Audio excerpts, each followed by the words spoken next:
Well, hello and welcome to the UCI Road World Championships, the final day of racing, as we get set for the start of the men's elite road race. We'll just show you some sights and sounds of Florence in the beautiful sunshine. But today is going to be slightly different because the weather conditions have transformed overnight. And when we get to the riders signing on, you'll see that it is pretty wet.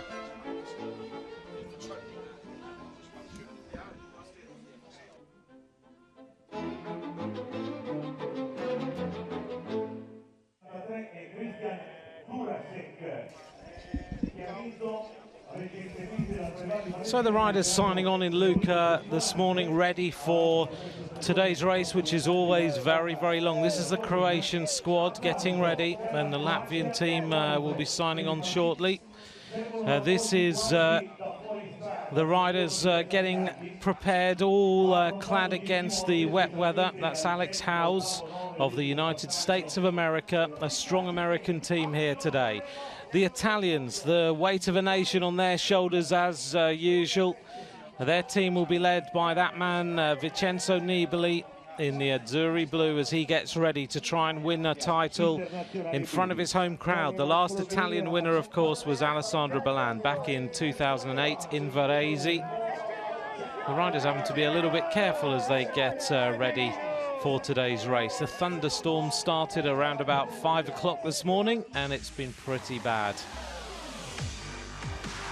So the chance then to look at some of the previous World Championships. Let's just enjoy this.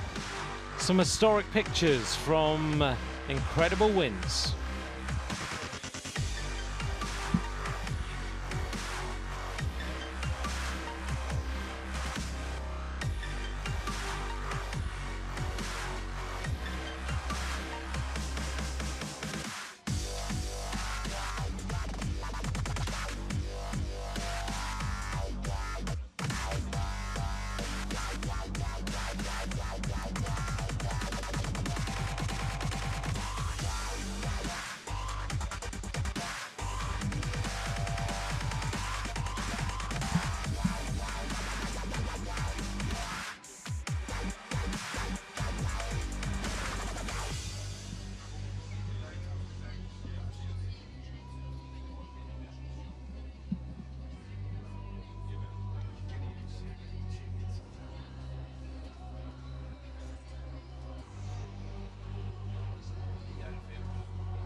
The last Italian winner then of the World Championships, Alessandro Ballan, as he took the victory in Varese in 2008.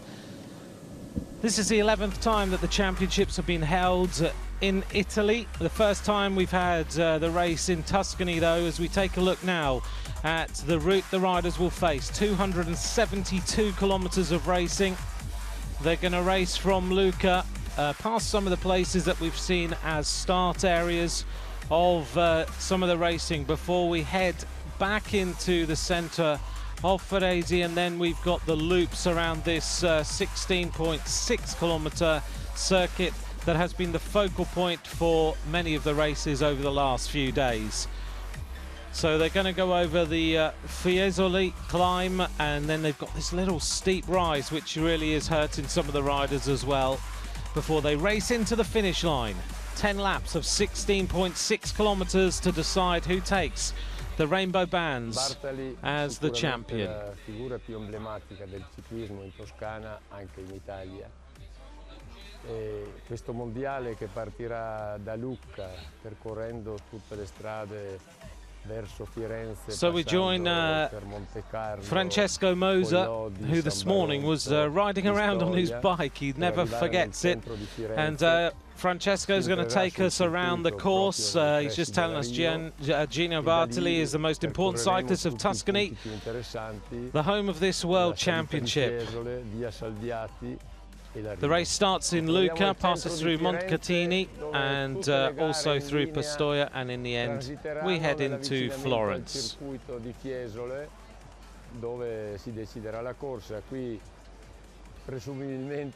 He's taking a look here. We're in the Fiesole Square at the end of the difficult roads, and he's right in front of the Duomo. We're going to look around the important parts of today's route and analyse the important parts of the track. Francesco has been out and about on the roads over the last few weeks. So this is the famous Via Salviati. This could be the point where you could win the race. It's a steep part of the circuit, and last year in Valkenburg we saw Gilbert with a final attack. And this part of the race is very similar to the Cowberg in many ways. And then this is the last little climb of the race before you head into the finish, hopefully to become the world champion. So we are looking down on a very wet and dreary Lucca at the start of today's World Championship. It's a massive field, as always, that take part in the race, and 207 riders taking to the start line today. We've got about 7 hours with you, 7 hours of commentary. Sitting alongside me today is a rider who rides alongside the current world champion, Philippe Gilbert. He's a teammate, of course, of Thor Hushoff as well. A very warm welcome to Adam Blythe as he joins us in the commentary box. Adam, we've got 7 hours ahead of us. It's a pretty lengthy day. Yeah, it's going to be longer. But the riders have got 7 hours in what is going to be, by the looks of things, very different conditions to what we were probably expecting. Yeah, I think so. I think the guys will have known it was going to be raining today, so they'll have wrapped up warm before the start, and they'll be ready for this long day, which is going to be a great day as well, I think. I think it is. We're really looking forward to today's racing. Now, you're a teammate of the world champion from last year. You ride alongside Gilbert, and you live near him as well, so you get the chance to train with him too. How different does winning a world title make a rider? What does it mean to them? Well, I think for anyone it means a huge amount. You know, I think Phil, he's a very grounded guy, and he's a great guy as well. But I think with the world's bands on your shoulders as racing the whole year, it just gives you that extra bit of pressure. And for him also, I think he won a stage in the Worlds really this year, and that was his first win. So I think, yeah, there's a lot of pressure on it, but it is a fantastic thing to wear for the whole year, and you're going to wear the jersey for the whole year, so it's great if you can win it and you get to wear that jersey and keep it on your shoulders for the whole year. And it's fantastic. Does it mean a lot to the team as well? Does it change the dynamic of a team, or does it just give the team that extra lift, that little bit of morale? I think so. I think it just, if you've got Phil in a race there, he's always going to be, you know, you can always count on him to do a good ride and a good result. And with the World Champs bands, it adds a little bit more pressure, but it's good pressure. It brings confidence to the team, and it is a special thing when you go to races like Belgium and all the classics, and Phil's there with his World Champs bands on and all the people around the bus. It is a fantastic atmosphere. But yeah, today's going to be different. Look at the rain in Lucca. There is Philippe Gilbert as he gets ready to try and defend his title. It's very, very rare that a rider wins back-to-back World Championships. The last person to do it is, of course, the Italian Paolo Bettini.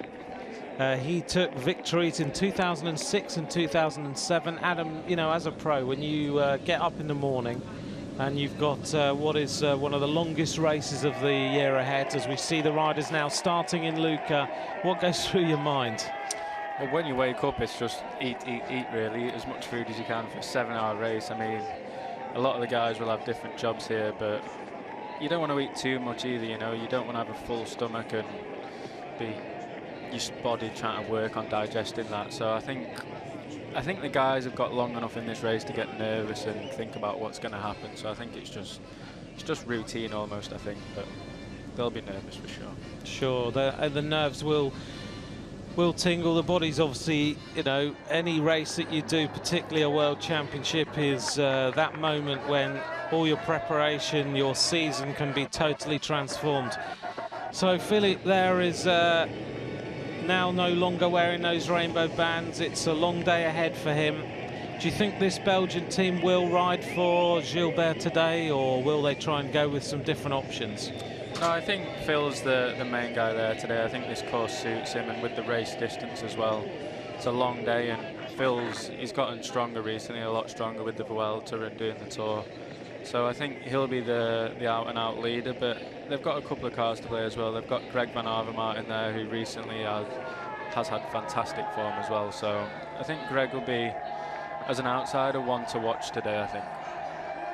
It's interesting you say that, because I've been saying to everyone all week, watch Greg Van Avermaet. I just don't know why. I think he's just been showing some really good form, and he's a strong rider.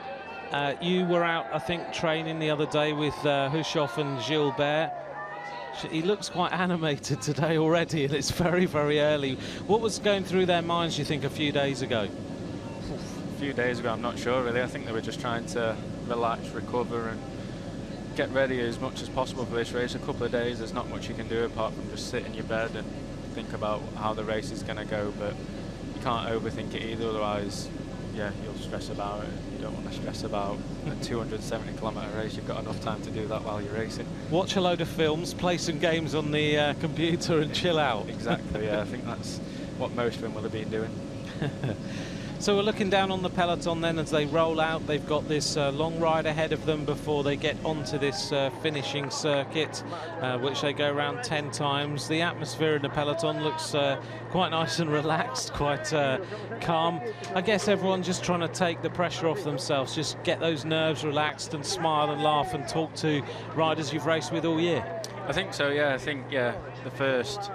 Obviously, the breakaway will soon start to go, and that'll give the guys a chance to relax and have a chat. It's the good part of the race where you can catch up with the guys you've not seen in a while and have a chat, and yeah, just get to see how people are feeling, really. Try and get a bit of inside information off other teams on what's going to happen. So yeah, is that sort of conversation actually happen about what their plan's going to be? I think so, for sure. You know, I think there's a lot of guys in there that are teammates. Obviously, you don't want to say too much, but you know, I think it's obvious each team leader is in each team, so that's not gonna, they're not going to be asking that question. But you know, you can ask what's your plan today, what you're going to do. You know, and some riders might say, which they obviously shouldn't, but you never know, you might get a bit of information you've been looking for. Right. Okay. So, and I guess you know, we're looking at riders here who are getting themselves just warmed up and ready for action. Matt Hayman going back to the team car already for Australia. We've got squads here that have got you know, a lot of riders. Belgium have got 7 riders in this race. There's other squads that are bigger, but in terms of plans, each nation will have their own plan. They'll have decided who's going to go on the attack, who's not, and there'll be riders designated already to start the first attacks of the day. Yeah, for sure. I think if you're looking at the peloton just now, you can see the riders who are wearing the rain jackets and trying to keep warm, and then the other riders without the rain jackets and look like they're ready to race already, you know. And I think they'll be the guys that are watching the early moves and trying to get in the breakaway or just trying to cover breakaways, you know. I think there'll be some guys in there where their job is just to get to the circuit and get the riders, the team leaders, to the front for the climbs on the circuits, and then that'll be that'll be their job done for the day. They won't be able to do any more. But yeah, as you can see now, there's a couple of guys up there who are up near the front, and yeah, that'll be their job. I think you can see Josh Edmondson there. Yeah, he hasn't got a rain jacket on, so I think he'll be looking to do the first part of the race for the English squad. Well, it looks like we've already stopped. Yeah, I think one of the motorbikes hasn't quite got itself out of the way here. Everyone's warming up, including the motorbike riders. So there we go. They now look like they've got themselves past the obstacle. We talked a lot over the past few days. Adam, you haven't been with us, but I know you were sat behind us yesterday for a little while watching the women's race. We've talked a lot about these roads. They've been resurfaced with a hot mix, and we haven't had any rain on them at all.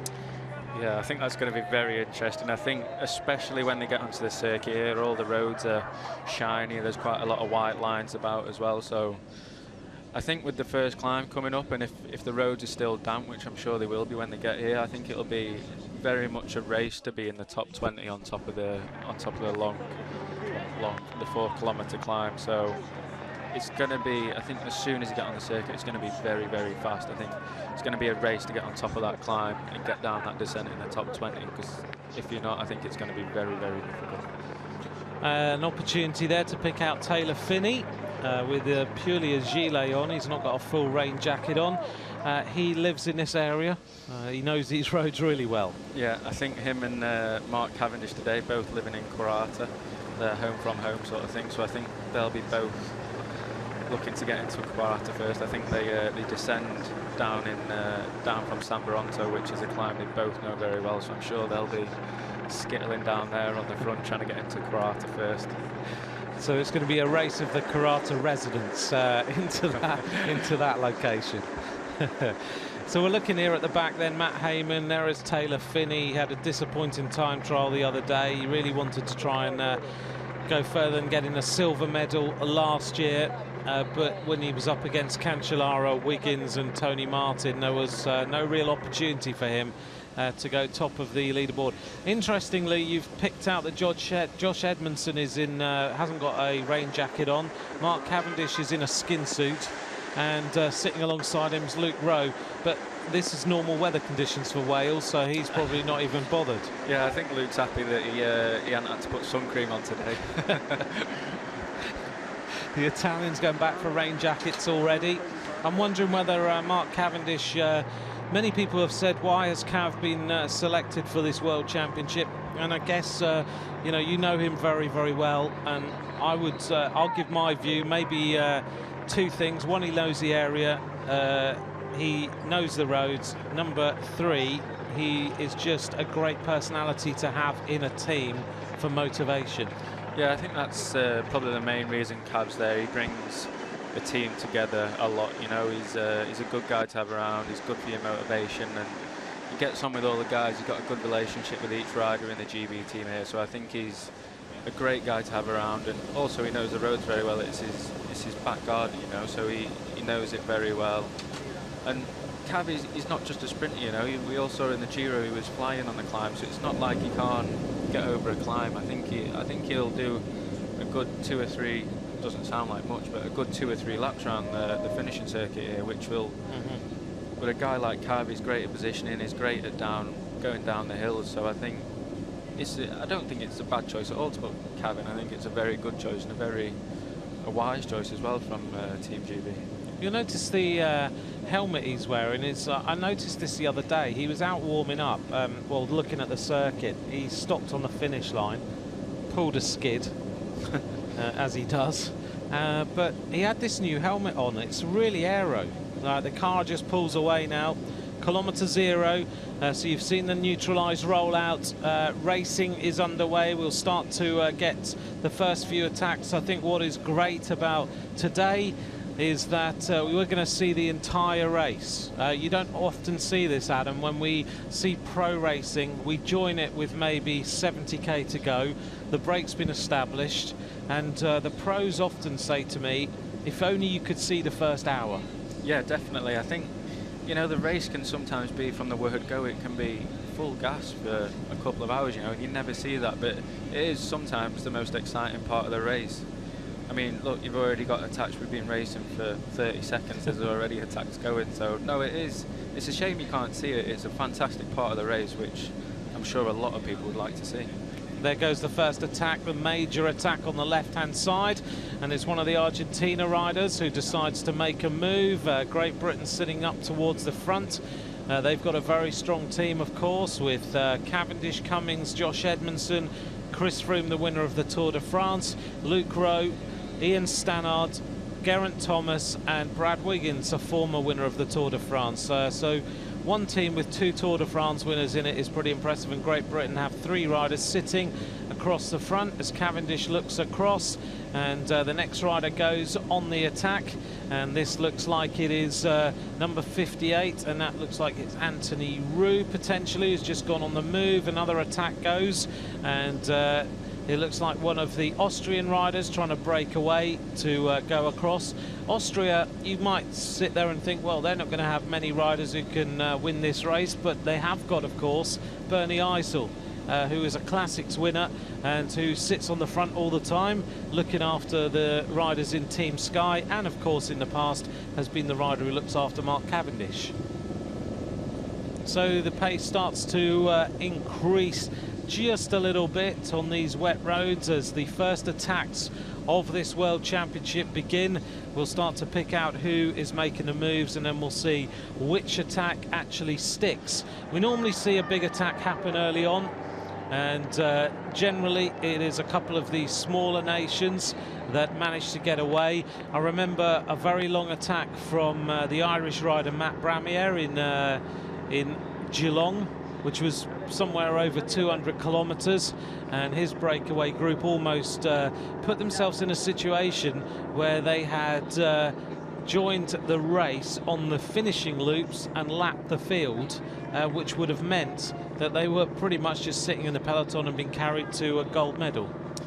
Yeah, I think that would have been a great day for Matt if that happened, but sadly it didn't.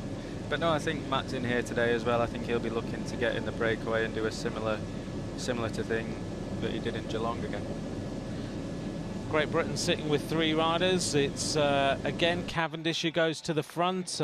Following him is number 37, that's Josh Edmondson. 3 riders who are not clad against the weather. Whilst on the back, one of the British riders sits right on the tail. Another attack starts to happen. Another of the Argentinian riders going on the move. Another counter-attack happens on the right-hand side of the screen. And no one able to break away quite yet, whilst at the back looks like we've got punctures already for one rider. Front wheel puncture, the first one of the day. So he's going to wait for the team car to come up and swap that front wheel nice and early, and have to get back into the race convoy. This is one of the Moroccan riders waiting for the team cars to come all the way back up and change the front wheel. Many people also say to us, well, how do they decide where the team cars are? You draw lots, and then it's decided as to where you're going to be. However, Philippe Gilbert's team car will be number 1, and then everyone else will be in lots behind that generally. So the Moroccan team car could be right at the back of the string, and I wouldn't be surprised if it is. Looking down then, it's one of the Croatian riders followed by Ukraine. Still the pace is quite fast. But no one has managed to break away yet. This is a slow wheel change. The ambulance has already gone past, which means he's almost at the back of the race convoy. Not what you want so early on in 270k. Definitely not. I think that's going to take him a good sort of 15k to get back on the back there. He's well, if he's lucky to get back on the back. I think with the peloton now, it's shifting along at 50k an hour, so he's going to struggle to get back, I think. Could be a short World Championships for him, sadly. Could be very, very short, and considering you've been here for a week, you've gone around the circuit, you've built up to this race, yep, you don't want to be sitting outside of the race convoy already. Lots of fans by the side of the road. The Tuscans love their bike racing as they just move slightly out of the way. What you'll notice in Italian races, I know, Adam, you rode the Giro, the fans just stand in the road. Yeah, they do. They love it, and yeah, it's not good at all, to be honest. you always try, as a rider, you always try to shout and warn them, try to stand back, but they just want to see, you know, if you're riding through a town, it's like when you go up a climb, they're just standing in the road, and it's like you have to be sort of Moses and try and move them out the way.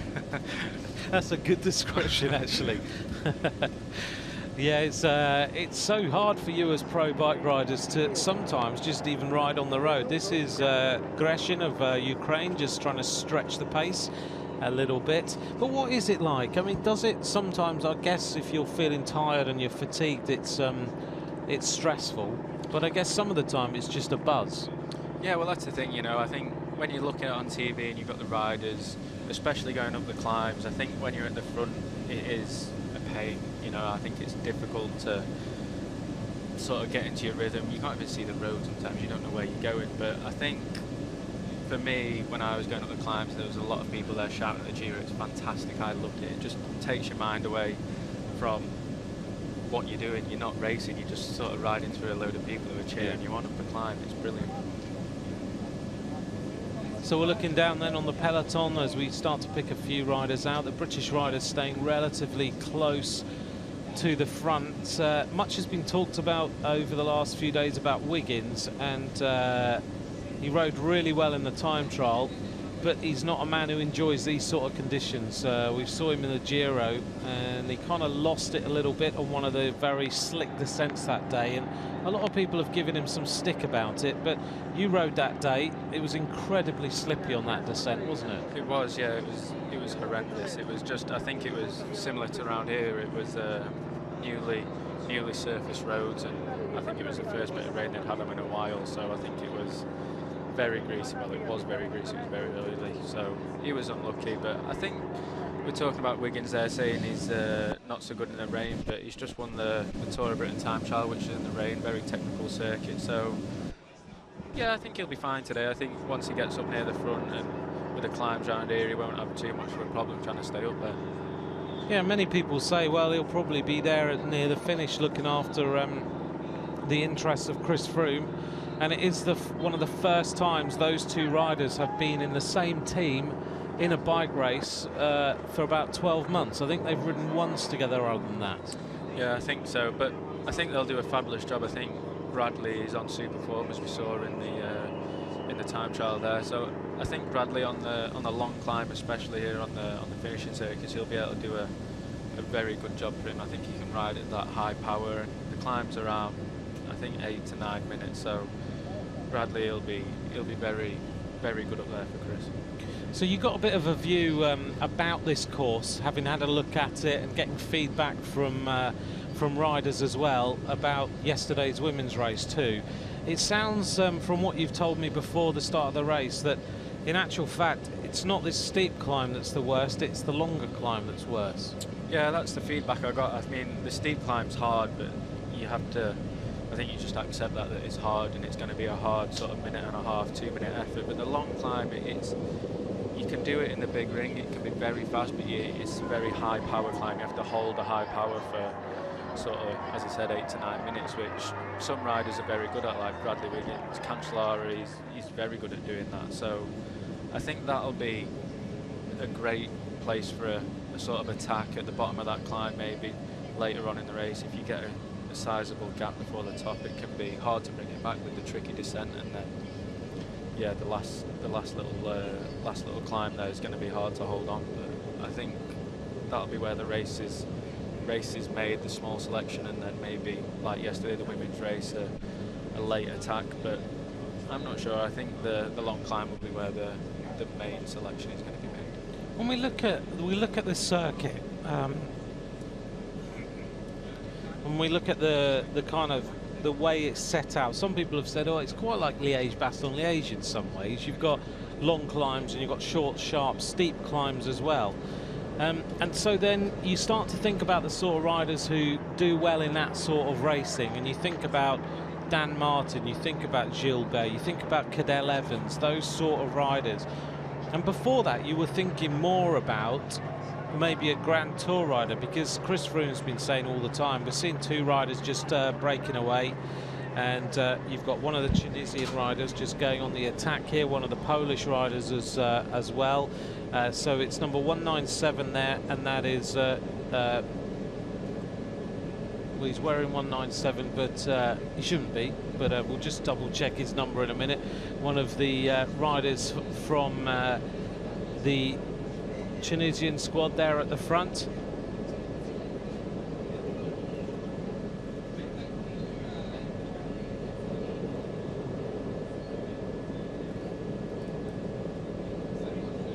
So it is Chitu of Tunisia.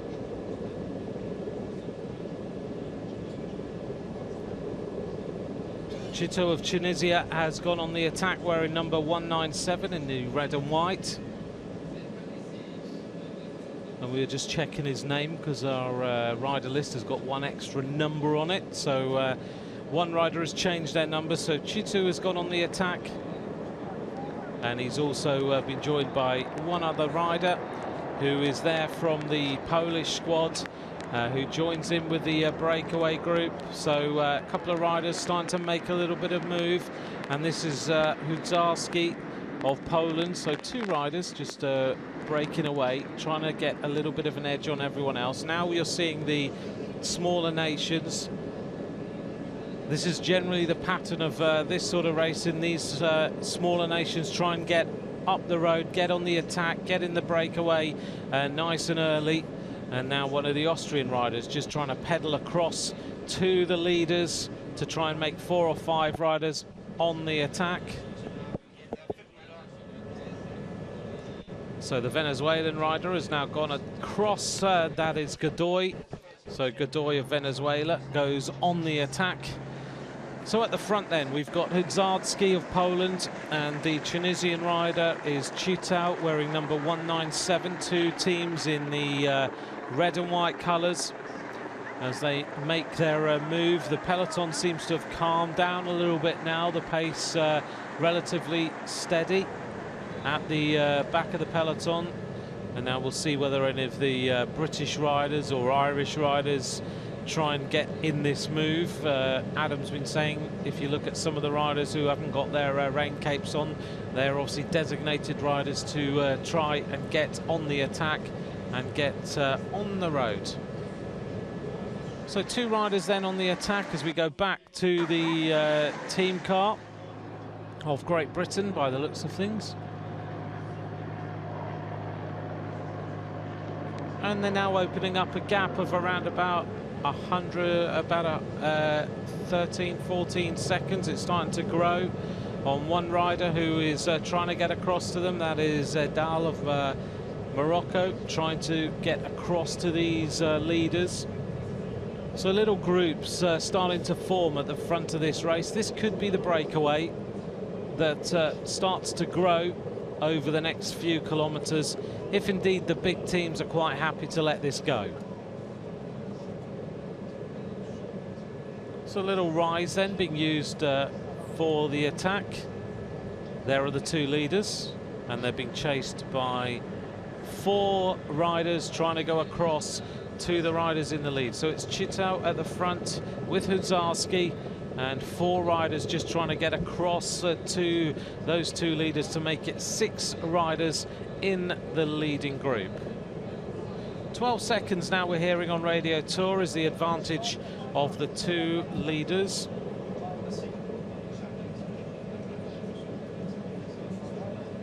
And the pace has gone right out of the peloton. So Adam, when you see this happen, generally I guess that means that they're happy with the combination of riders who've gone on the attack.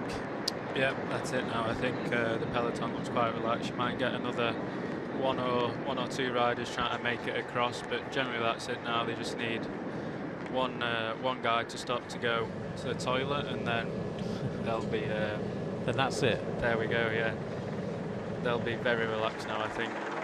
There's Brad Wiggins, the winner of the Tour de France in 2012. And the truce looks like it's been called in the peloton. Wiggins looks very, very comfortable today. Doesn't look troubled in any way whatsoever. And I guess Wiggins with that silver medal to Tony Martin has now got a little bit of the confidence back. He'll be thinking, right, well, it just shows that at world level I still have the ability to perform. And as Adam said, once they all start stopping for a natural break at the side of the road, then this breakaway will start to increase, and their time in the lead will probably be fairly lengthy. So it is Chito and Hozarski are the two leaders. I think in that chasing group it is Kodoy, Barta, Matthias Brandl is in there, and it sounds to me on Radio Tour that they are going across to those two leaders. So the gap is closing. 5 seconds is now the advantage for the chasing group. They've just got to close 5 seconds to get up to the leading riders, and that will make 6 riders on the attack. So it's Hozarski and Chito, the Tunisian rider in the red, Hozarski in the red and white of Poland. And now they'll just try and work together. They'll wait for the riders to come up to them. Hozarski, one of the riders from NetApp Endura. And at the back of the group, everyone will just now sit back, and they'll wait and decide when they are thinking they might bring this race back together. The gap now grows. 55 seconds is the advantage.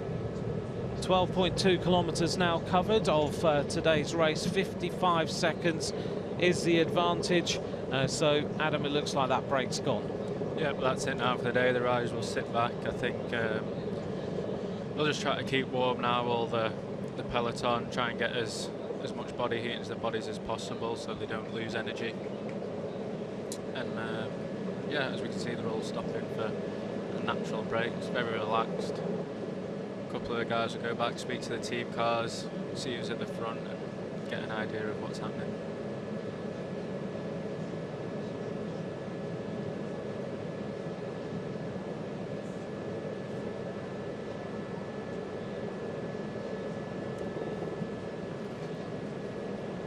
So once these riders combine, are you surprised that none of the British riders or Australians or anything have gone in this, haven't gone in this move?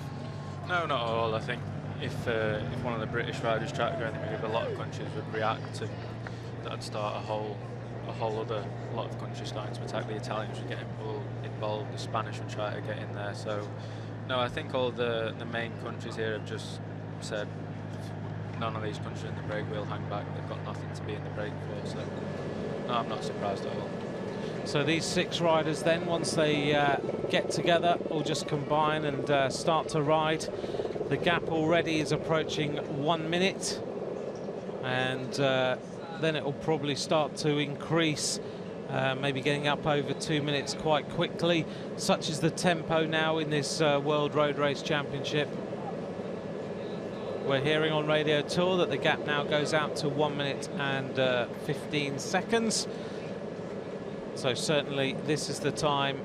We're going through Monte Carlo, which is not the Monte Carlo, but another one. No, I think that would have taken a wrong turn if they went for the Monte Carlo there. Exactly.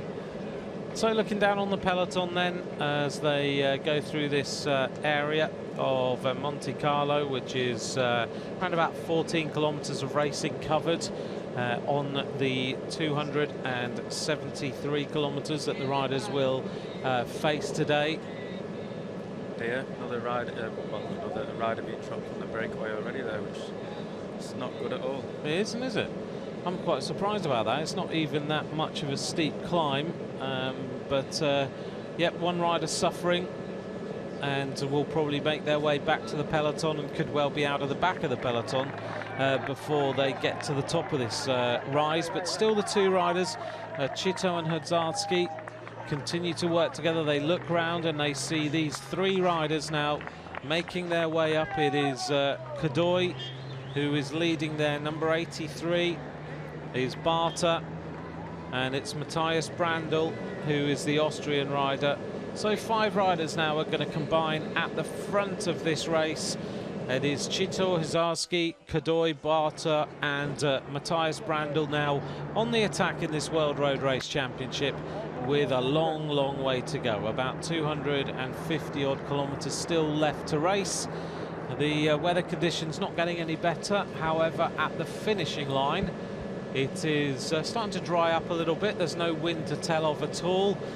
We are forecast some thunderstorms and some stronger winds this afternoon, so it may well get a little bit more stormy during the afternoon as we head towards the conclusion of today's race. The race will finish later on this afternoon. If they go on the fastest average speed, we're expecting it to be about 5:30 Italian time. If we're on the slowest speed, sorry, if it's the fastest speed that we see in the road book, it's around about 4:45.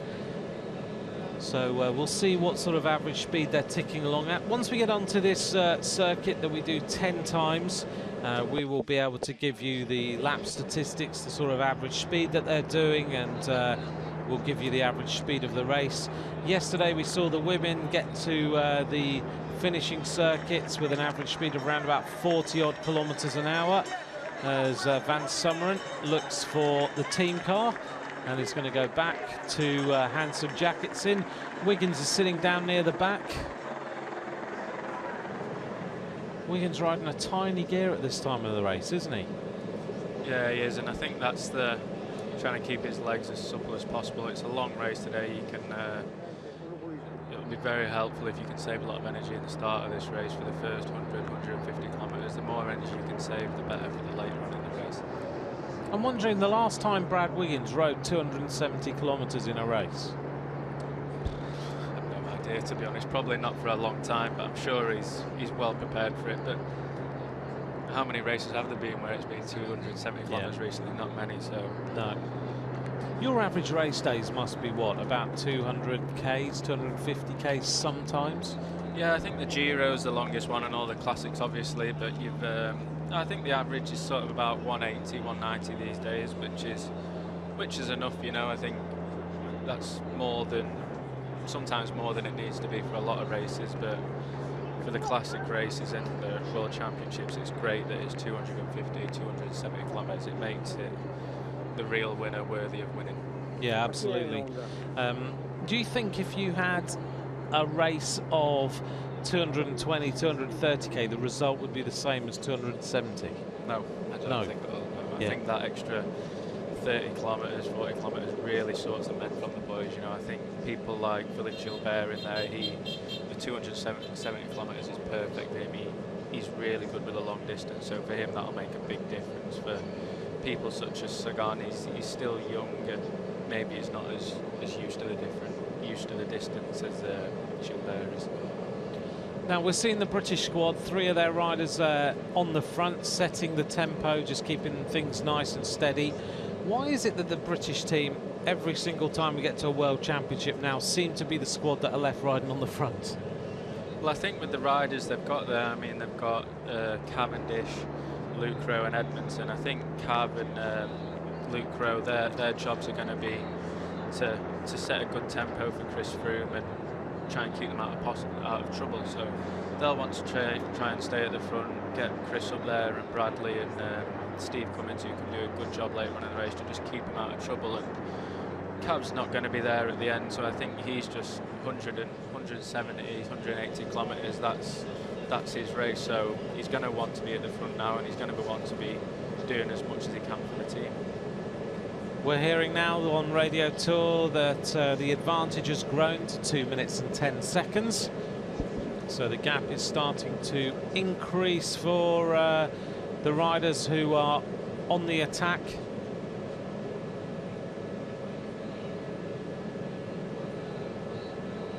As they just work their way around the twists and turns of this particular part of the course. So let's start to think about some of the other squads. We've got plenty of time to just consider who might win this race, which teams might dominate towards the end. We've talked a lot about Gilbert, we've talked about the British squad. When we think about other teams, though, that have got some very, very good riders in here, the Italians, of course, with Vincenzo Nibali. He didn't quite manage to win the Vuelta a España. He's won the Giro this year, but Nibali in these conditions. We've seen him race in the wet on fast descents in the terrible conditions, and he's a great expert at that sort of thing.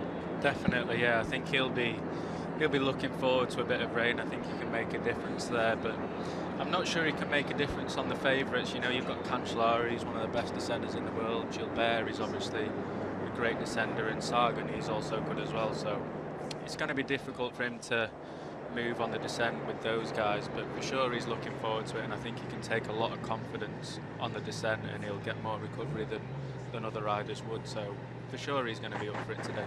Which are in the peloton that we're seeing here, who are the fastest riders on descents? I think the guys we've just said, but a lot of times it's the sprinters. I mean, Cav's one of the best descenders. You never really see him descending because he's on the climbs. He's trying to get back on from the top of the climb, and he's racing down that descent. But for me, I think one of the best descenders is Thor Hushovd, to be honest. Really? He's absolutely super. It's the lines he takes, and he just knows how to move his bike from side to side. Yeah, he's fantastic. So the sort of speeds that Hushovd can descend at are speeds that you're thinking, well, I don't want to be going down that quick. Yeah, it's not the fact that he's going down super quick on the straights, it's just round the corners and how he carries his speeds. It's impressive, and it is. I've tried to follow him a few times down some things, and I'm not the worst descender in the world, but sometimes I do get a bit frightened going down behind him. Yeah, he's a rider who does technically look very, very good on a bike. Thor Hushovd, the former world champion, of course. And Hushovd, he looked to me, the Arctic race that you rode, Adam, he looked to me like he was starting to come back a little bit. Yeah, definitely. I think the Arctic race there, he was, after Poland he did a super job. He won 2 stages there. He was absolutely flying. And then the Arctic race, he was going good, but Thor's someone who's, he can go really well when it's hard, not really long climbs, but climbs that just get rid of the main sprinters, and he's got obviously a very fast finish on him. So today I'm not sure for Thor. I think it'll be hard for him to stay up there on that long climb. The steep one I don't think he'll have a problem with, but it'll be interesting to see where he is at the finish. When you were in that Arctic race, you had that day when you led him out into take a stage win. Yeah. And you know, you left him on the descent that day, actually, through the town. Yeah, I think that was the plan, though. I was taking as many risks as I could to try and be at the front. So Hushovd might be a rider who could figure later on. You can just never tell when it gets towards the end of a race where the weather conditions haven't been absolutely fantastic, and where it's all about the strong guys. When we get towards the conclusion of today's race, just want to turn my attention a little bit, Adam, to the Australian team. Another strong squad. Yeah, very strong indeed. They've got a lot of riders in there. Sadly, they're missing Simon Gerrans, which I think this course would have suited him quite well, which I think they'll be sad that he's gone. But no, they have got some good riders in there indeed. Well, they've got former world champion. He won in Mendrisio. You may remember his breakaway just before the finish. Cadel Evans, winner of the Tour de France. Richie Porte. Cav now sitting nice and steady on the front. He did this last year. I think he rode about 100k on the front, and he's doing the same. Yeah, I think he's capable of riding. As we said, he's capable of doing 100, 150k on the front. Cav's, he's not just a sprinter, he's a good rider. And I think he'll be able to set a good tempo for the first 3 hours of this race. He's also not even got any overshoes on, so he's not even bothered about that. He's just riding along in the rain, quite happy. He'll go past the area in which he spent an awful lot of time when he was on the British Academy.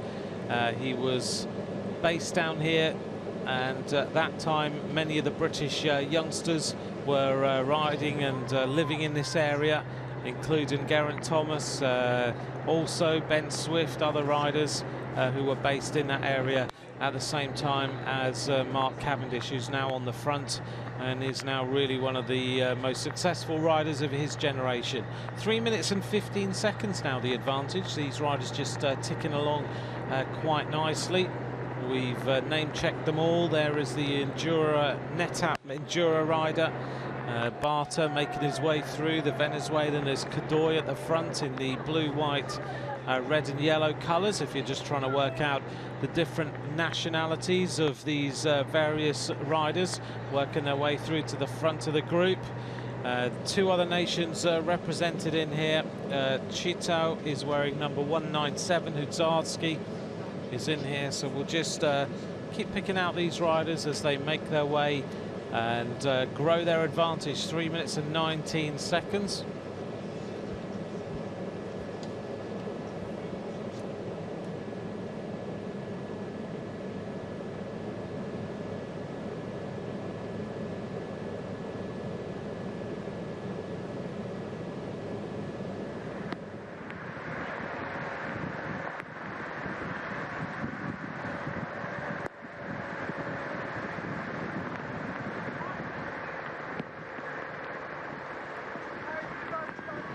So Mark Cavendish setting the rhythm on the front of the peloton, looking quite happy.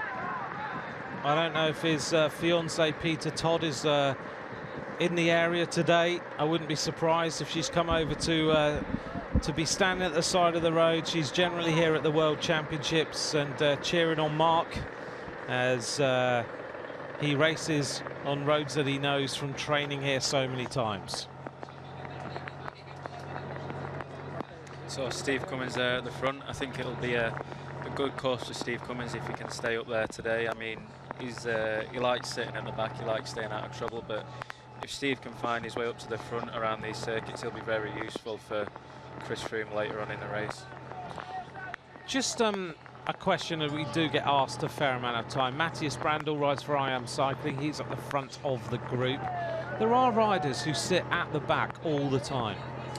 Yeah, I mean, there's a time and a place to do it. I mean, I think for Steve, he's quite a nervous rider, but if you ask him to do something, he'll move up to the front and do his job for you. But a lot of the time when the peloton's moving along like this, you save a lot of energy sitting at the back. It's a risky thing to do, but it is a lot easier sitting at the back than at the front. You've got the whole shelter of the peloton. Even when you've got the accelerations coming in and out of corners, I guess at the moment you're on straight road, so it doesn't really matter.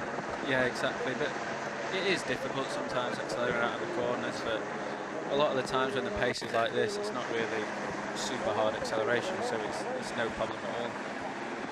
So number 60 there, the French rider, just grabbing a jacket, Thomas Voeckler. We should talk about him a little bit.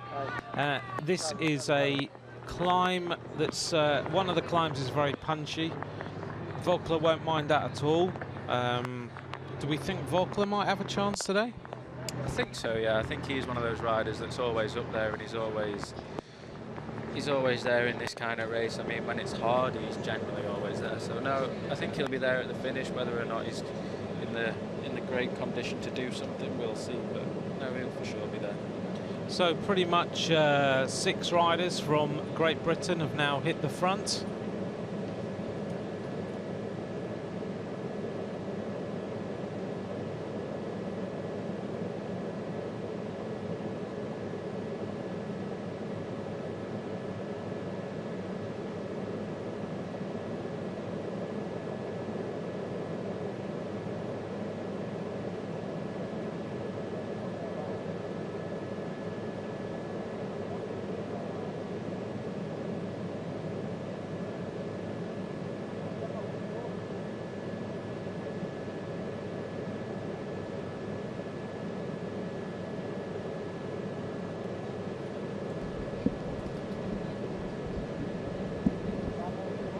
So the British riders have decided all to hit the front of the peloton now. They are tapping out the rhythm. And they've obviously decided that they are going to be the team to just keep this gap under control a little. The weather is starting to deteriorate in this area. Cavendish has chosen to wear the red lenses in his shades to try and give him rose-coloured spectacles today so he can make things look a little bit bright. Always very, very important, isn't it? You've got to have your vision perfect, and these lenses do help. Definitely. I think today especially you've got a lot of rain. You're going to get a lot of rubbish off the road into your eyes. So it's going to make a difference to the riders having glasses on. I think if you didn't have glasses on, you'd notice it for sure. rider we just pick out there at the back from Ireland is Sam Bennett, wearing number 113. He won stage of the Tour of Britain last week. He had a very, very good week in that race. I know the Anpos team were pretty motivated. Cav looks to me like he's on a slightly newer design of his Wenger bike. Yeah, I think he's had that since the Giro. It's his own special colour. He's got a nice, it's like a silver bike with tints of green in it, which is very nice when you get up close and see it in the sun.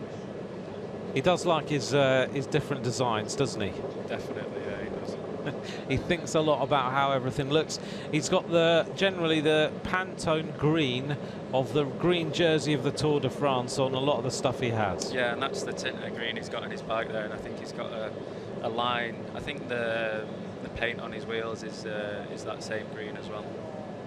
And that's what happens when you've been a world champion and won as many bike races as he's won, that you can ask the bike designers to do what you want. Exactly. Does everyone sometimes, is there a little, there we go, look, we've been talking about it, so we've decided to show us it in a little bit more detail. There is Mark Cavendish's bike. He is actually wearing British Cycling track mitts today. And this team kit design, which I must admit I'm not a big fan of, but there we go, that's my opinion. Last time before they changed this design, you could pick out the red and blue of the Great Britain kit in the peloton from a long, long way away. Now it's not that easy. Yeah, I liked the kit before. This kit's nice, it's very sort of classic. It's navy shorts and a white jersey, but as you said, you can't pick it out as easy as the last one. No, it's much more difficult to pick out, but now Great Britain are riding tempo on the front. This is what they did in Copenhagen, this is what they did in Valkenburg last year, and they're now all on the front. Let's just pick the Aussies out because they are sitting behind them now, and they are lining up behind them. So they've obviously decided, right, well, if Great Britain are going to sit near the front, we're going to do a similar thing. And Richie Porte moves up to sit on some of his Sky teammates' wheels.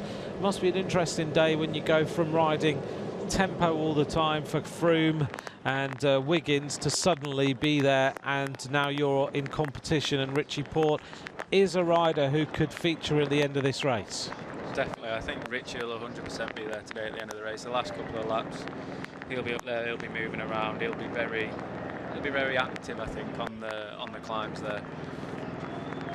We're just hearing then, Adam, on Radio Tour, the gap now is 4 minutes and 5 seconds. So it's grown just a little bit again. Radio Tour gives us constant updates about what is going on. When we're sitting here in the commentary box, a lot going on in our ears. We've got various different noises of Radio Tour and talking and ambient sound and everything else, just to try and keep us updated on exactly what is going on out there on the route, and then we try and translate that for you into giving you the information that you don't always have on the screen at any particular time.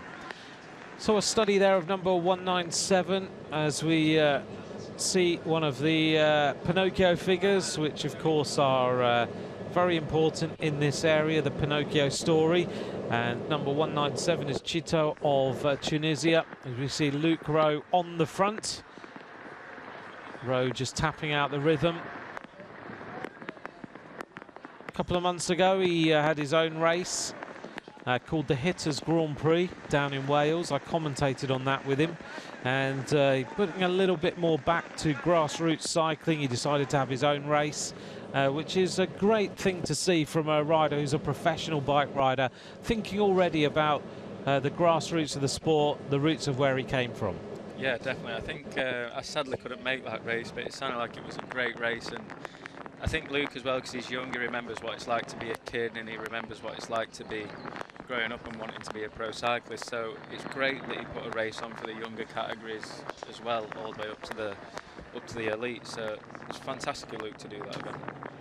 And it's similar. We think about an Australian rider comes to mind who also has done something similar, and that was Brad McGee. He always had his own foundation in Australia to look after young riders and to develop the sport. Yeah, definitely. I think it's a if you want to put something back in it, I think it's great to start with young riders, you know, and just remind them that it's fun. It's a good, fun thing to do. Yeah, that's the important thing. Exactly. So when you, as we get the rain absolutely chucking down now, it's just deteriorating totally. The gap goes out to 4 minutes 21 seconds. This is the World Road Race Championships. Alongside me in the commentary box, for those of you just tuning in now, and we've got a long day ahead of us, is Adam Blythe. Adam Blythe, a British rider who, of course, rides on the BMC team alongside Philippe Gilbert and Thor Hushoff. Has been riding this year the Giro d'Italia, the Arctic race, other many big races. So, as a relatively young bike rider, growing in your career, you started off with a Lotto team and then moved into BMC. How did you start? What made you start riding a bike? It was my granddad and my dad, really. They were massively into it, so I just grabbed a bike and started sprinting around on it, basically. And when I was 6, we went to it was like basically a huge car park. But I met Ben Swiffer, who now rides for Team Sky, when I was 6 years old. Did you? Yeah, so I've known Ben for quite a while now. But I just started there, and we just started racing around. We had little road bikes, and that was it, really. It was just a good little group of young riders. We just started racing around. I suppose it's like going to play football just at your local club. We just did that, but on bikes. Okay. And then went to races, and we met more people like Ian Stannard, Geraint Thomas, Luke Rowe. I've known since I was 6 years old as well. So it's just, yeah, I've grown up with most of these guys that are here racing today, so it's been great. Is it funny? We were talking last night, as we watch the peloton being led by Great Britain and Australia. We were talking last night, a few of the journalists and commentators went out for dinner last night in Florence and were reflecting on where cycling is now in some nations like Australia, Britain and other emerging nations who are now at the top of the sport, really.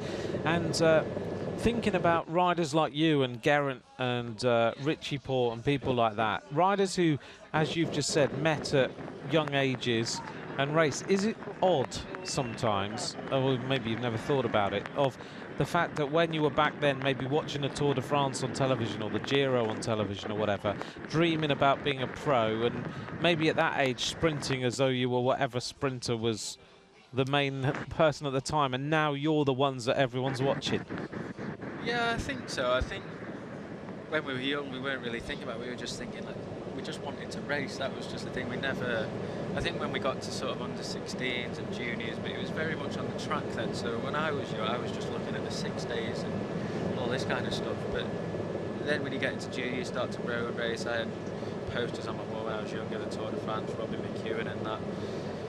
And yeah, I did want to always be on the road, but it wasn't... I was just young. I was just enjoying racing my bike. I wasn't like, I want to do the Tour de France, I want to do it. Now I really want to do it, but I was just wanting to race and get stuck into racing and just win bike races. That's all I wanted to do. It didn't matter which race it was, but obviously if it was San Remo and Flanders, they're the big races that you want to win. But no, I just wanted to race my bike. I just wanted to get to the highest level, race my bike and win races at the highest level I could. And Robbie McEwen, you had his poster on your wall. The first day you lined up against Robbie? Yeah, I remember when my first race I did with him. It was strange. I was a stagiaire in Zottegem, and it was just crazy to see him in a race and follow him and just watch what he does. It is incredible. And then as a neo-pro, I did the Giro, and then it was strange. We were both riders, and I had my phone. I was like, "Oh, Robbie, can I have a picture? I hope you don't mind." And it was just like it was just like we're a bit starstruck still, you know. Yeah, it's great. Car going down the wrong way on this this climb, which is unusual. But a while until they reach here. This will be the place where later on today it will be packed with fans, and the riders will be sprinting up there. This is the finishing straight.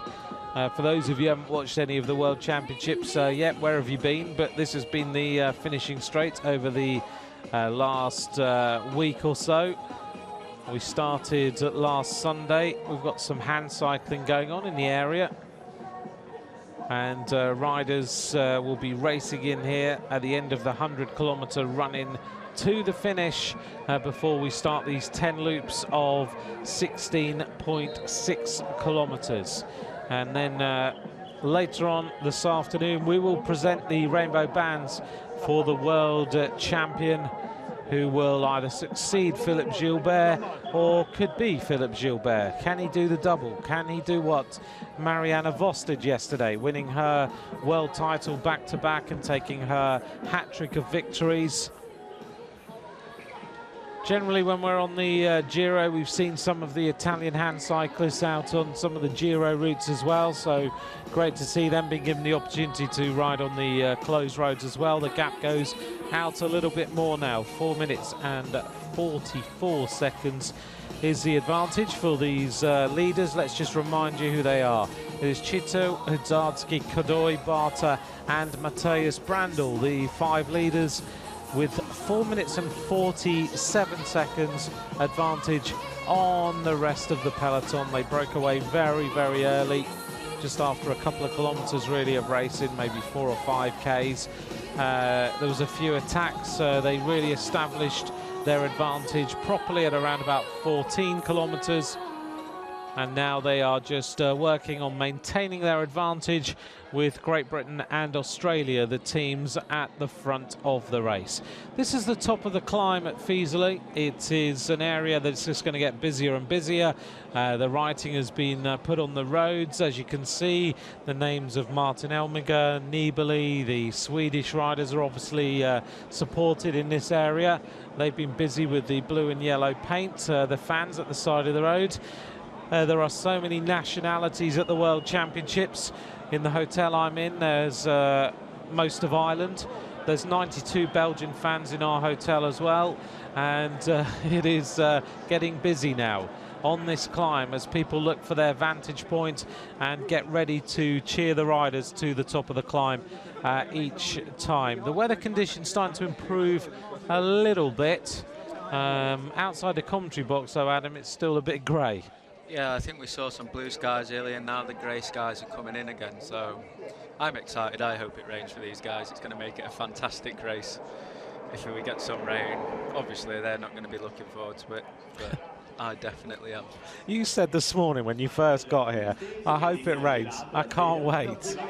I just think it'll make it an absolutely fantastic race if it rains. I mean, when they go up that first climb, it's a tricky descent and it's small, tight roads, and you haven't got much time before you get to the steep climb. So I think it will make it absolutely fabulous to see the riders trying to get to the front for the top of that climb. It will make it super fast and it will make it a lot harder. Well, don't think you'd be saying the same if you were riding it. No, definitely not. I'd be praying for sunshine. Sorry about the loss of pictures at the moment. The weather conditions not helping us as we see some sights and sounds of the course as everyone looks to try and find their particular spot to... We've just heard a crash.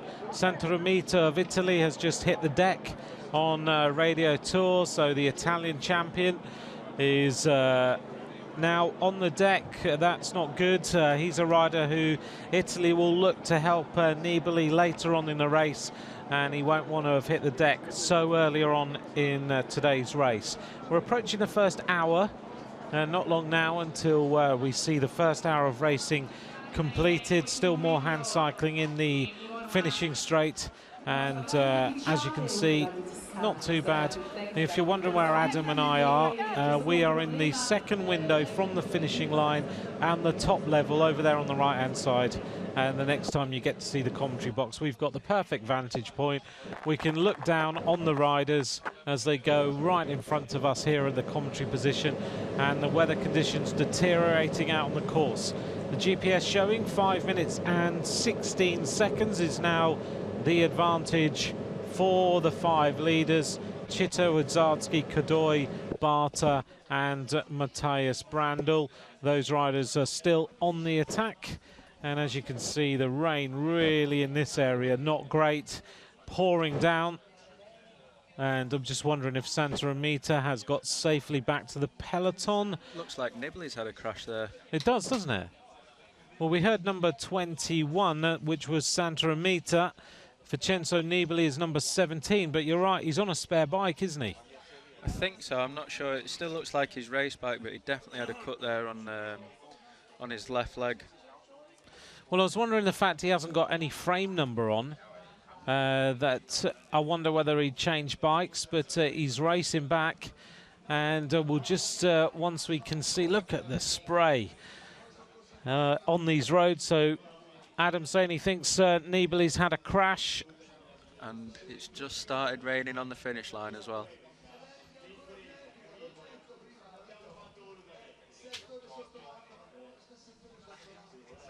The team car just been called for Mark Cavendish as well. So the weather conditions very, very bad as it suddenly gets very stormy in the area after 1 hour of racing. I don't know if you heard on Radio Tour there, Adam. I think they were calling for the team car of Mark Cavendish. I think so. I think Mark will be going back to get a rain jacket on, and maybe I saw earlier Chris Froome wasn't wearing a rain jacket, so I'm guessing that he's going back to get a rain jacket for Chris and himself and whoever else needs one. Now, last year at the Tour de France, I think I'm right in saying that Cavendish shared rooms with Chris Froome, so they will have shared an entire Tour de France together. Yeah, I think they'll be good friends. I mean, Chris is a very easygoing guy. Cav's a great guy. He gets on with most people, so they'll know each other well. I'm sure they'll be great friends. So he'll try and look after him, and the rain is now starting to fall outside the commentary box as well, which means that it's closing in again. The shots of the hill. Oh, it's not nice, is it? It's not nice, no. It's not going to be fun to be a rider in that weather, but as they say in Belgium, it's real Flandrian weather, which means it's for the hard men. It's easy when you're sitting here, isn't it? Yeah, it's fantastic, isn't it? For those of you who don't know, Adam spent a lot of his time in his earlier professional career before he moved to BMC. You spent a lot of time in Belgium, didn't you, racing the Kermesses and everything over there. I think I'm right in saying you rode for the Davos team before he got into the Lotto team with Philippe Gilbert. So that school is pretty tough. You've got to win bike races, haven't you, to get a pro contract? Yeah, I mean, when I went over there, I was first year under 23, and I went over there with RTTC funding. So I was just getting 200 euros a month, which paid for my rent, and then I was left to basically win races to pay for my food. So it was good, you know. I loved doing that. I had an old Trek at the time, which I remember I cracked after like a week of living there, so I had to tape a steel spoon to the top tube. No, you didn't. I did for 3 weeks. I had that, and then luckily Phil Griffiths gave me a nice Pinarello to ride on, so I was on that. But yeah, things like that, you know, it's when you go there and you've got to earn your money to live, it makes you want to train harder, win more bike races, and yeah, I enjoy doing it. I wouldn't change it at all now and then. Obviously, the more bike races you win, more people notice you, and then you get selected into other teams. But that's very different to some of the riders that we see who've come through their system of maybe a little bit more that the Australian riders have been used to, what you're talking about, where you come all the way over from Australia, you have to base yourself in Belgium or Italy or wherever it might be, and you have to fight to try and make it. There's now countries in the world where you just come through a system of like British cycling, you ride for Sky if you can get the results. Italy is a little bit more like that, although the competition's very, very fierce. But for you, your way of getting into the professional ranks is a bit more, I could call it old school. Yeah, I think that's the way to say it. It's very old school. I mean, the systems that are in place now with British cycling are fantastic. They're really, really good. You know, you can see Cavendish have come through there, Geraint Thomas, Ben Swift, all those guys. So it is a very successful system, and if you can get into that system and make the most of it as a rider for yourself, you're not going to go too far wrong. But yeah, I mean, there's no right or wrong way to be a pro. All you have to do is train hard and win bike races, and that's it. So in Belgium, I guess you would have had the opportunity to ride how many races a week? Well, that's the main reason I chose Belgium as an amateur. If you're in a small amateur team, I mean, in the summer you can race every day if you want. It's unbelievable how many races there are. So that was the reason I lived there, just to race as much as I can. And obviously kermesses, there's good prize money, there's preems that you can win €50 preem for, and that was the main reason I lived there. €50 would buy you some food for the week. Exactly. So we've just seen Nibali make his way back into the peloton, being paced by Nocentini, safely back to the race. We'll try and pick up. It does look like he's had a little bit of a tumble. 5 minutes 56 seconds is the advantage. Those of you just joining us, we've had a breakaway group of 5. The weather conditions are terrible. Chitu, Udzarski, Kadoy, Barta and Brandl are the 5 leaders. Their advantage now growing towards the 6-minute point. The peloton has been led most of the time by the team of Great Britain. And there's a lot going on at the back of this race right now, with riders stopping, going back for jackets. And the rain has been pouring down now for about the last 10 minutes or so, but it's been on and off all the way through the race as we get now to the completion of the first hour of racing in these World Championships. We are working our way around the route. We started in Lucca earlier on today. There's a nice picture of Fabian Cancellara with his fan club alongside him. He's got many, many fans in this location. And so the riders now, as we approach, we should have completed round about 35 kilometers of racing. But as soon as we can update you on that, we will do. When I can see one of the place names, the murky weather conditions aren't making it very easy to pick out locations out here on the route, and we're losing pictures now and then. So our apologies for the loss of pictures here and there, but it is purely down to the atmospheric conditions in the area because it's raining.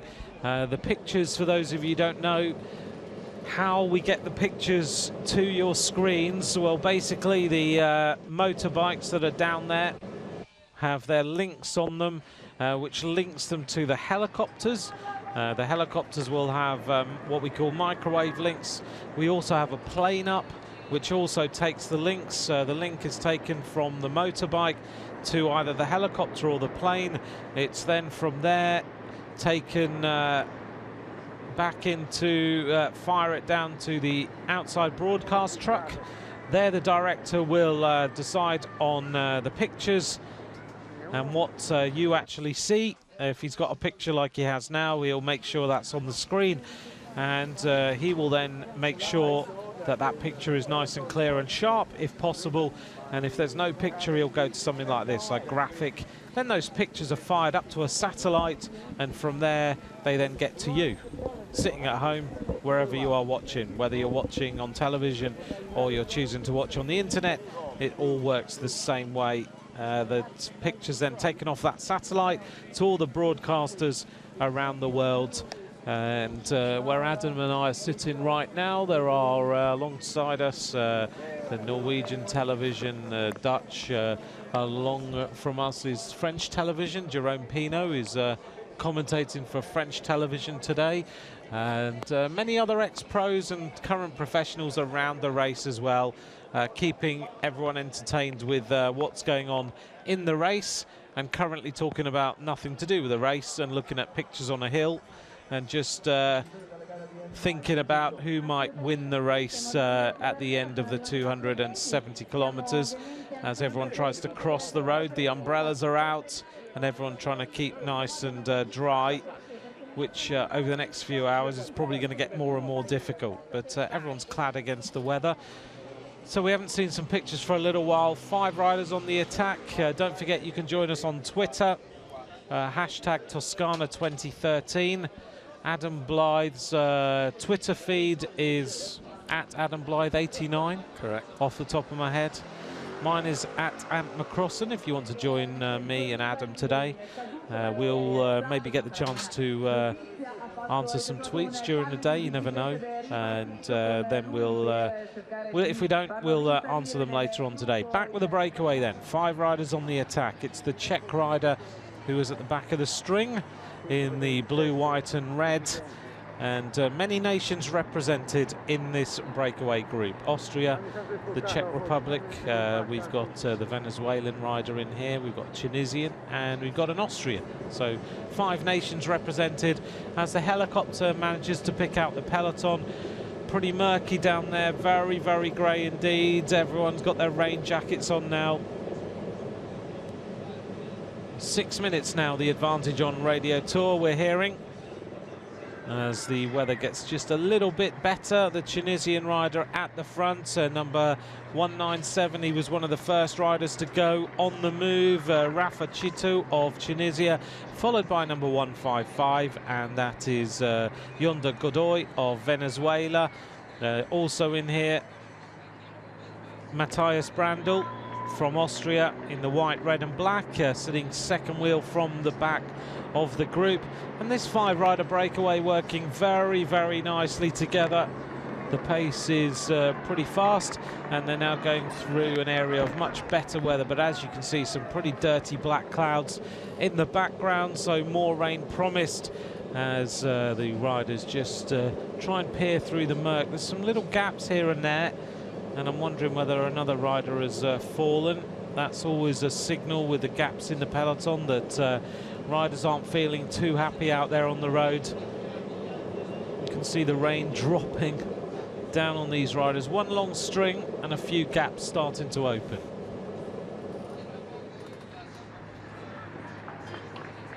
Now, as you can see, NetApp Endura represented with 2 riders in this group. They're the 2 riders on the Fuji bikes. The I Am Cycling rider is Matthias Brandl, sitting second wheel right now. Number 83 there is Jan Barter. Been on good form this season, Barter. He's had a few victories, and a rider in that strong pro-continental team of NetApp Endura, who have been getting some wildcard invites as well during the season. Most of their riders based down in Girona in Spain, looked after by Alex Sanz-Vega and a lot of the races. Sanz-Vega, of course, the director who looked after Carlos Sastre. And we get to see through the pixelated screen there, Mark Cavendish, Matthias Brandl wearing number 129. That's Chito of Tunisia, working his way through with Dubai on his shorts. There'll be a new tour of Dubai next season. That'll be a nice way to start the year. Definitely. I think with Qatar there also, I mean, you've got down under straight into Qatar, Oman, and I think Dubai is after it, so that'll be a long time away from home, but a super good racing block to start the classic season. As a rider, do you mind that sort of now the more globalization of the sport, that you may have to start your season Australia, Qatar, Oman, Dubai, and then back to Europe? Not all. I think if you can do that, it is great racing to do, but it's just a problem for riders when you go over to Australia, then you have to come back and then go back over. But I think if you've got a solid block like that, it's really good to do it. But as I said, if you're over to Australia, you're back to Europe, and then you're back over to Dubai and places like that, it is quite difficult to recover and your body to sync to the time over there. But no, I think it's fantastic that there's a race over there now, and I think that's more where it's going. I mean, we've got the Worlds there in 2016 as well, which would be great for Cavendish and myself. Flat roads. Exactly, flat and windy. I'm told they're building a mountain though. Yeah, they can't build one that high though. We'll see what happens. Hopefully I can imagine anyway. when it was announced, I can imagine you and Mark Cavendish were pretty happy. I was very happy. I love Qatar. A lot of the riders say it's just a horrible race, but I absolutely love Qatar. Wind, just fast racing all day. It's super. I love it. You have to be, you've got to be really strong and on your game early in the season for that, haven't you? Because it's pure power and ability to ride in echelons, which is where your school really was. Exactly, yeah. And I think, as you say about the power thing, I think if riders like Cancellara who can use that power, it's very good. But for me, I'm not a very powerful rider, so for me, it's just about positioning, which for echelons, that's all it is really. You just need to find the right position and try and hold it and make sure you muscle your way in. So no, for me, it's not about having so much power, it's just about the positioning. And I think Cab's very good at that as well, and for races like Qatar, we're very good at it, which is good, and I think that's why we both enjoy it. It's quite interesting to think about Cavendish in Qatar. You know, he's a rider who's won the race, and you think also of a rider, another British rider, Roger Hammond, who also is a rider who's worn the leader's jersey in that race. Short, again, very good in riding in echelons and being in position in classics. Yeah, definitely. No, Roger was a very good rider, and he was very good at riding in echelons, and he had a very good team around him. I mean, I remember when he did it with Cervelo, I think they were like top 7 in the race or something. Yeah. It was incredible. It was just all there. They all knew what they were doing. Andreas Clear and those guys, very experienced guys. They were just super. Jez Hunt was there. Yeah.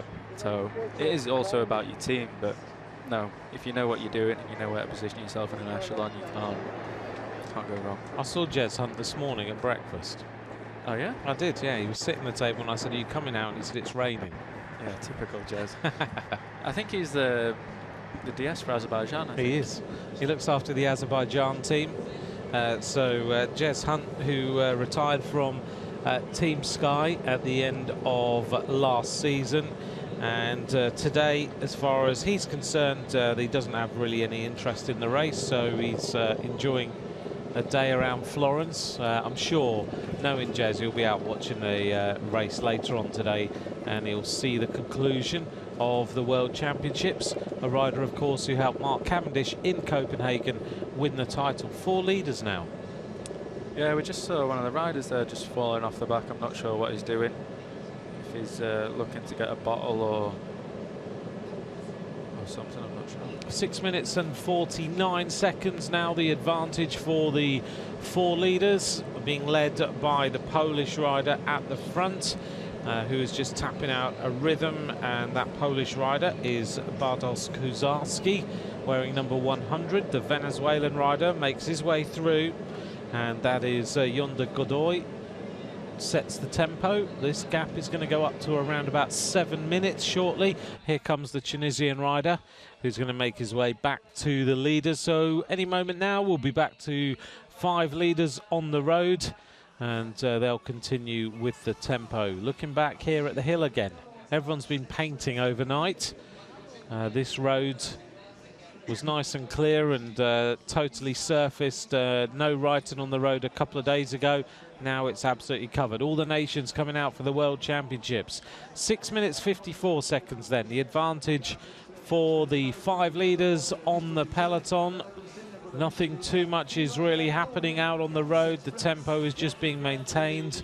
But as Adam said, once we get to this circuit, 10 laps of 16.6 kilometers, then we expect to see things change very, very quickly, because before that the roads are relatively rolling, and Tuscan roads are generally like that. You can go out on nice rolling roads, short, sharp climbs, longer climbs. Great place for racing. Yeah, absolutely beautiful place for racing, and a beautiful place for training, and also to live.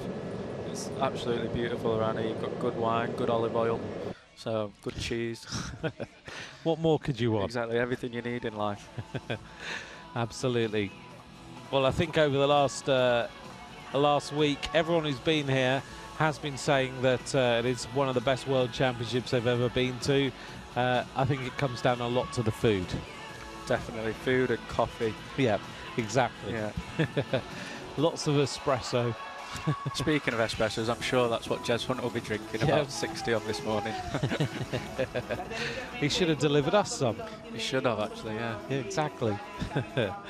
So people making their way up the climb, just going to find out where they're going to stand. This is the narrow part of this climb, so everyone's got to be on the top of the wall. They can't be down the road because it would just make things far too narrow. So they've just got to be there, camp. I had some messages overnight from people who are out in the fields. They've been camping over the last week, enjoying the atmosphere, enjoying the fact that it was lovely and warm. And then about 5 this morning, they got woken up by the thunderstorms and said it wasn't a great time to be camping anymore. Green Edge being supported here. Everyone reading Gazzetta. as they get an update on who the possible favourites are, who might win this race, everything that's been talked about over the last few days. All these favourites been giving their press conferences, their interviews, giving their thoughts on the race. I thought it was quite revealing that the other day after the time trial, Fabian Cancellara said he didn't want to talk about this race anymore. Yeah, interesting that. I think he just wanted to forget about it and move on and concentrate on the road race, I think. Yeah.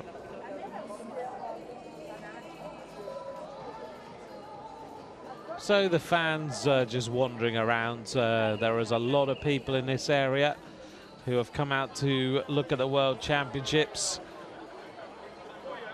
It's a pretty unique atmosphere. You've got a situation where you've got all these different nations represented. You know, if you think about soccer or football, you'll have two teams. Here you've got all different nations, so many different nationalities. You don't get any trouble. It's all about just cheering on the riders, having a good time. Exactly, it's fabulous. And I think that's what makes with the great atmosphere as well. You go on that climb there when the race is on, I'm sure you'll struggle to find a place to stand. Yep, you certainly will. Right, the pace then, we're back with the race. If you're just joining us, this is the state of play in the World Championships.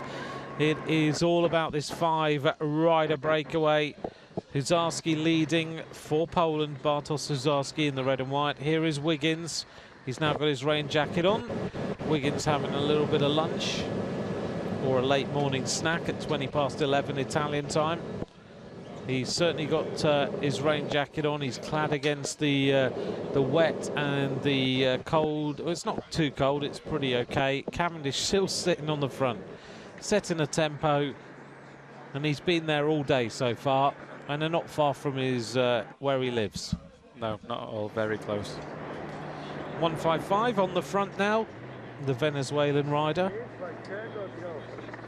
And it will be interesting to see one team we haven't talked a lot about, the Colombian squad. We'll run through their names. Yanira Acevedo, winner, Anacona, the best name in cycling. His name, do you know the story of his name? I don't know. Do you not know? His dad was a big fan of Peter Winnen. Oh, brilliant. And they went to name him, and they got the name wrong when they registered his name. So they call him Winner Anacona as opposed to Winnen, which his dad wanted to call him. So Peter Winnen, of course, a TR Rally rider from the past. So he's called Winner Anacona. Darwin Atapuma, Carlos Betancourt, who you know Adam rode really strongly in the Giro d'Italia, finishing 5th overall in the Giro this year, and a rider who is extremely talented. Very talented. I think he'll be roundabout today, but he's not the best descender, so I think he's going to have a few problems trying to hang with the front guys. I think he's quite nervous, and with the rain and the wet roads, I don't think he's going to enjoy it too much. Sergio Henao wearing number 30. His cousin rode the under-23s race. He's also joining Team Sky, we're told, for next season. So Sergio Henao, a great climber, rides for Team Sky, has ridden with Froome and Wiggins previously. He rode a good Giro. He didn't have such a good Vuelta. He kind of felt the pressure of being the leader in the Vuelta a España. Niara Quintana, what a Tour de France he had. Yeah, a fabulous Tour de France. I think he's just gone from strength to strength since he's become a pro. So I think it'll be interesting to see what they do today, though. I mean, they've got all the guys are very strong at climbing. It's very much suited to a climber's course, this. So it'll be interesting to see where they. I'm sure they'll go for Uran, but we'll see. Miguel Rubiano, Jose Sarmiento, and as Adams just mentioned, Rigoberto Uran. The rider who finished in the silver medal position in the Olympic road race in London 2012. A rider also who has completed the Giro at top level, and is a rider who, again, in the Vuelta looked okay, but looked like he was looking further ahead at maybe the World Championships. 219 kilometres to go. So they are up around about 50 kilometres completed, just over 50 kilometres completed of racing.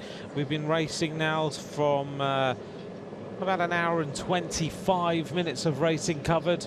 The 5 leaders continue to tap out the rhythm on the front. This is the World Championships as we watch the 5 leaders just wind their way through Tuscany, heading towards Florence for the completion of the opening 100 kilometers before we hit the circuit. 16.6 kilometers of racing each lap, 10 laps to be completed, which is 20 climbs of these really tough little hills that the riders will face on the circuit. The Norwegian squad, a small team: Edvald Bosenhagen, Thor Hushoff and Lars Petter Northug. Bosenhagen's finished on the podium before, and a rider who we probably won't see until the last few laps. Definitely, I think that's a strong little trio there as well. You've got Thor, who's going very well, Bosenhagen, who's also flying at the moment, and I forgot the last one's name, sorry. Lars Petter Northug, yeah. Yeah, Northug. I think he'll be, this is a good course for him. I think he's that kind of punchy rider who's very, very punchy, and he'll be there on the last climb. I think if he can hang on up the long climb, if someone sets a fast tempo, he'll be thereabouts, I think. Crash here. Is this Sweetsoff, I think, who might have crashed? Another rider who's just rides for Team Sky. They've got such a strong squad and has hit the deck. It is Sweetsoff who is standing there at the side of the road. So he's come off a former, of course, winner of the under-23 title for Belarus. But he's not going to be happy. Not at all, and then you can see why it's so important to stay at the front in conditions like this. Stay at the front, out of trouble. You're not going to come a cropper. So Sweetsoff now has got to get himself back into the race. A very good time trialist, a rider that Team Sky rely on to set the tempo on the front when they're in the flat roads and in the mountains. He's a rider they really rely on. I think they miss him a lot when he doesn't race for Sky, but he's now either got to have a bike change or just get a little bit of assistance before he gets back into the convoy. Approaching then the 200 kilometer point, 19k till we get to 200k to go. And these 5 riders still working well together. 2 teammates in here from NetApp Endura. It's interesting that they've got different ways of getting their shorts done by their national federations. One has NetApp, one has Enduro on his shorts. I think they'll have each on each side. NetApp on one side, Enduro on the other. They might just. And they've swapped them around. Yeah, exactly. They obviously decided they were going to go in the breakaway. They knew the cameras were going to be on the left-hand side, and they knew they'd see NetApp Enduro as they went through. Or maybe they weren't that clever. There you go. You're absolutely right. The design totally different. And as pro bike riders, you're allowed to have the slogan, the logo of your main sponsor on your shorts. Yeah.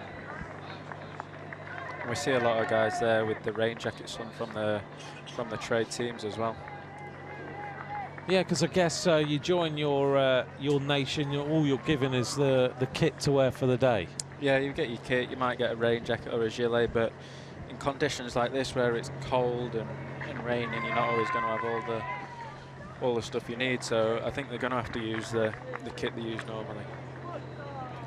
Yesterday we had Rachel Nayland with us in the commentary box, and she was talking about how proud a moment it is when you get your national kit for the first time. Yeah, for the first time it is a very proud moment to get it, and it's sort of, you know, when I got it when I was quite young, I got mine when I was junior, but when you get it, it's just you never want to take it off. You want to go training in it, you want to race in it. It's super.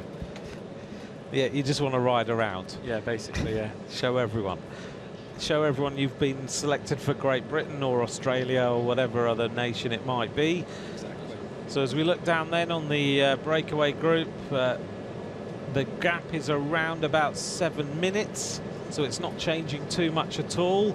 They're still maintaining their advantage. And when you're in a breakaway group like this, what are the conversations that are going on? Are you just making sure everyone keeps the rhythm going and you've joined together, you've got a concerted effort?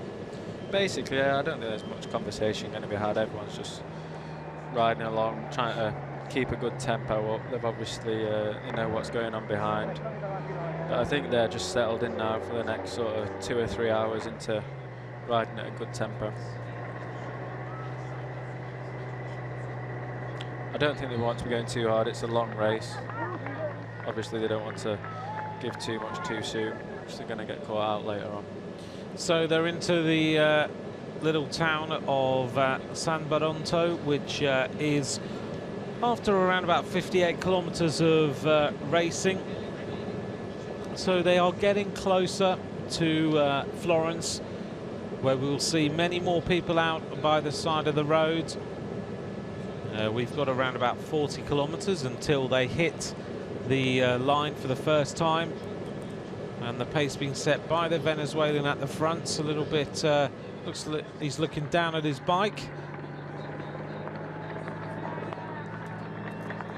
I think when they get to the top of this climb, they've got a descent which the guys from Curata will know very well, so I think we'll see Cavendish down here, coming down here at quite a fast speed, trying to get into a Curata first. You might see Taylor Finney trying to beat him in there, but yeah, the descent down to Curata, we're now at 58 kilometers. Curata is at 71, so around about, you're right, just 15k or so until we get to Curata, which is where Max Sciandri's from as well. He lives down there, doesn't he? Yeah, he lives there. Max, Steve Cummins lives there as well.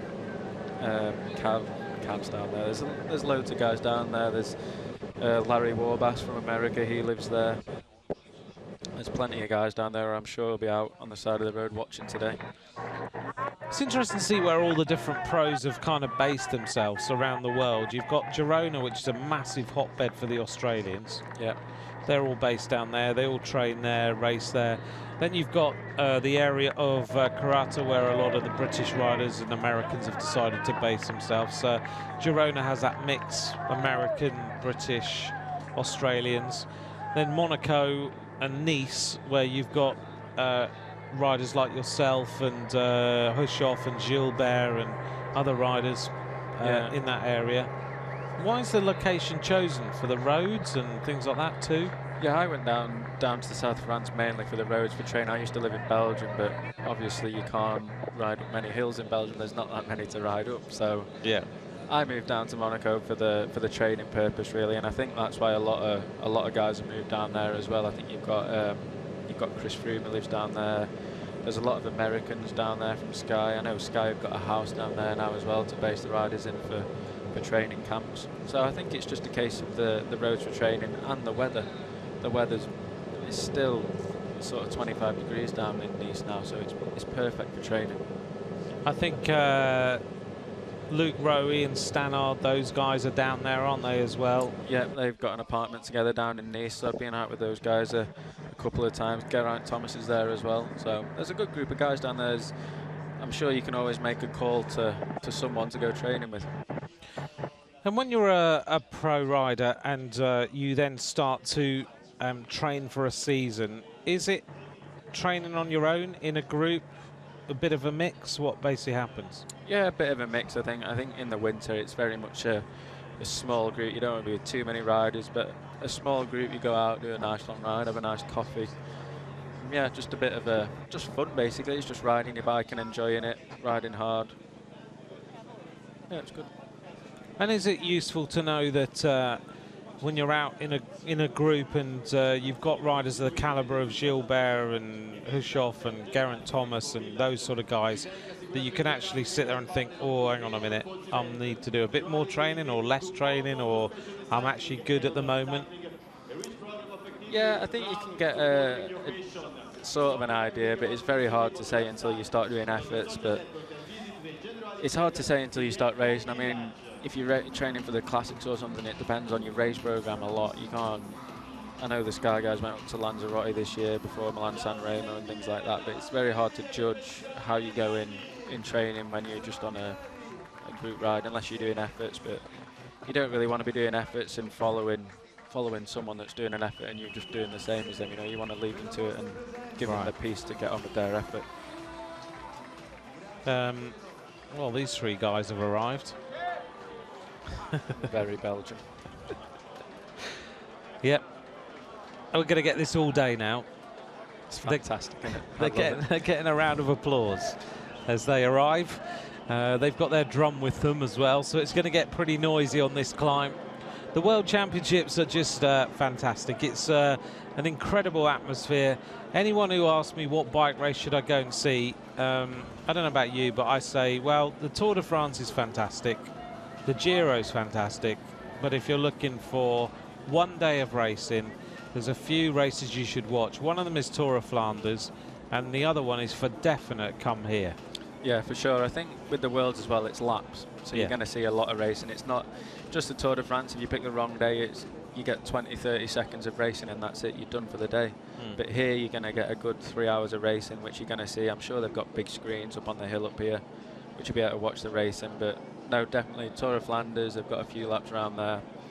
World Championships. It's just fantastic to watch. And as we were talking about earlier, the atmosphere is incredible, especially when the riders get here and you've got the countries who are in groups and you're watching it on TV. And you know, I was watching the women's race yesterday, and there was, when Vos attacked, there was a group of Dutch people who all started cheering, and then there was a couple of Swedish people that were with Johansson just going, oh no. So it is fantastic to watch when you're here.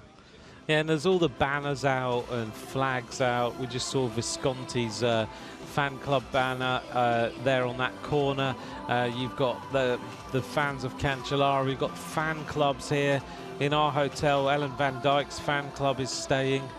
They had a few celebration drinks the other night when she won her women's time trial title. You know, it's they've just got all these different little groups of people who are all supporting different riders. And I guess, you know, you've got so many riders racing, over 200 riders, that you can have 200 fan clubs. Oh, for sure. And in each fan club, you could have 50 people in one fan club, you know, so there's absolutely loads of people out. I mean, I just saw the Finnish flag there, and there's only one rider for Finland here, that's Jussi Vaikkonen.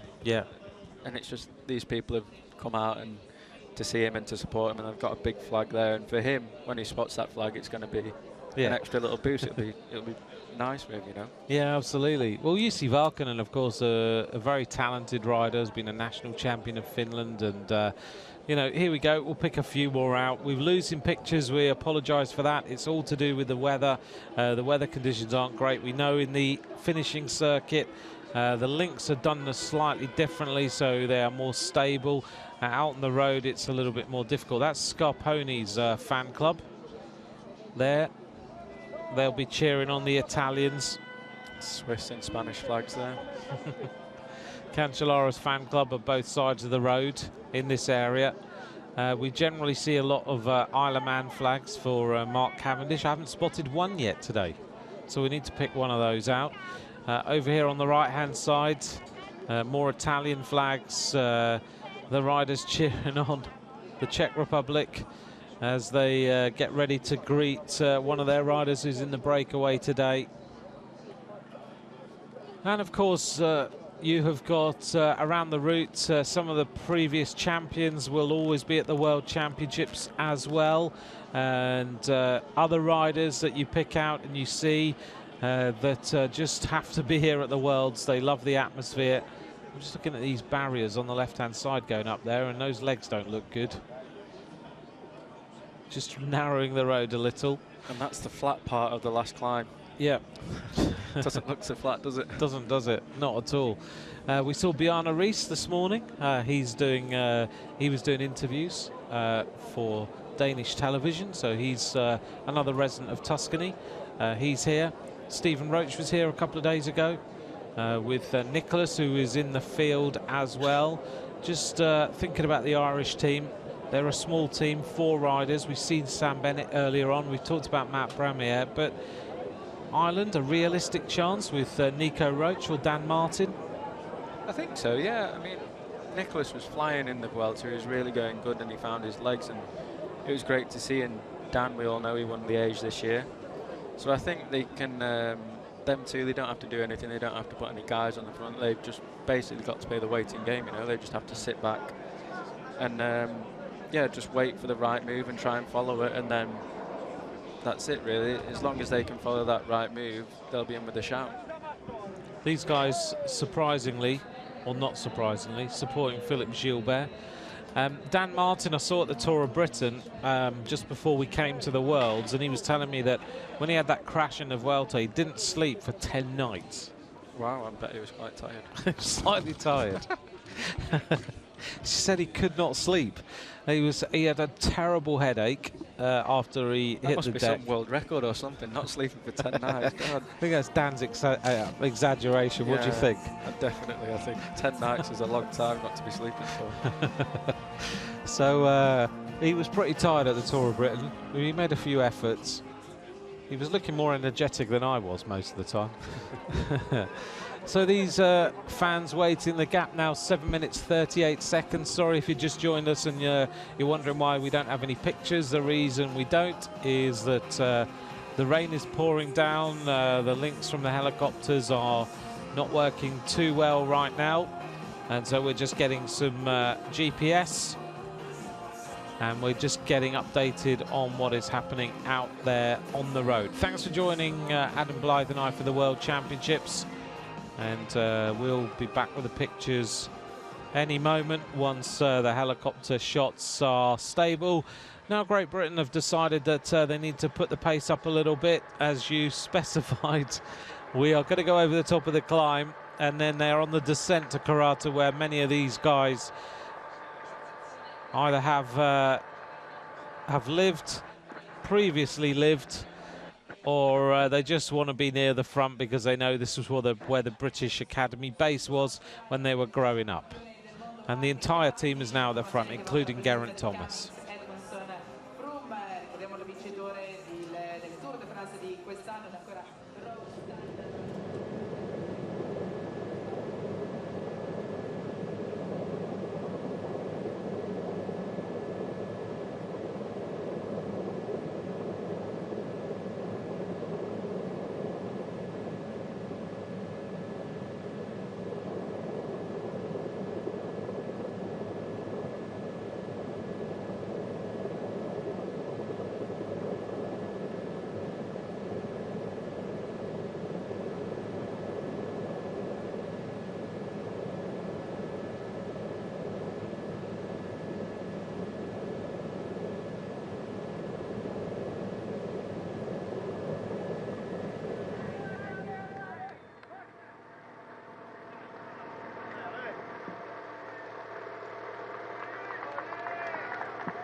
Heading up towards the top of that climb then, this 5-rider breakaway continue with their workload at the front there on the descent.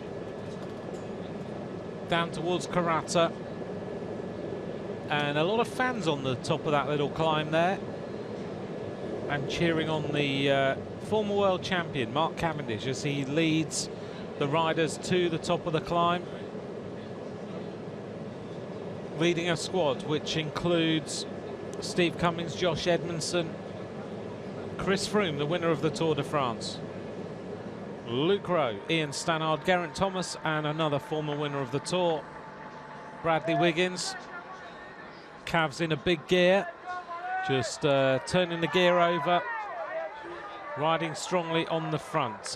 Luke Rowe in second, Josh Edmondson in third, Steve Cummings in fourth, Geraint Thomas in fifth, Brad Wiggins in sixth, Ian Stannard in seventh, and Froome, I think, is just hiding at the moment, staying out of trouble.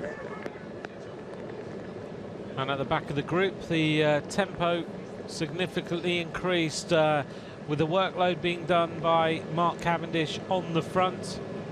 It's a very slippy descent, this. So I'm sure a lot of the riders will be fighting to get to the front. They'll all know that it's a slippy and technical descent. They'll all be wanting to get up there to make sure they have a safe descent down. And you can see just how wet it is now. The spray coming off the back of the camera bike. 7 minutes and 8 seconds now, the advantage. First glimpse of Matt Bramier there with Dan Martin on his wheel. Yep, he's moving up over there on the left-hand side in the green. Dan Martin.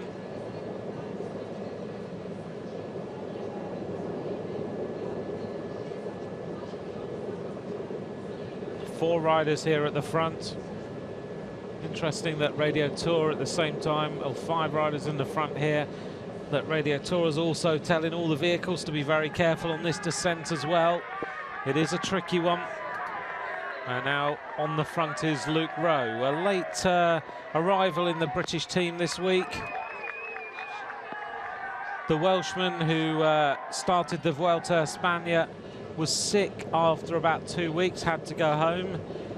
But riding his first Grand Tour and getting experience of riding that sort of level.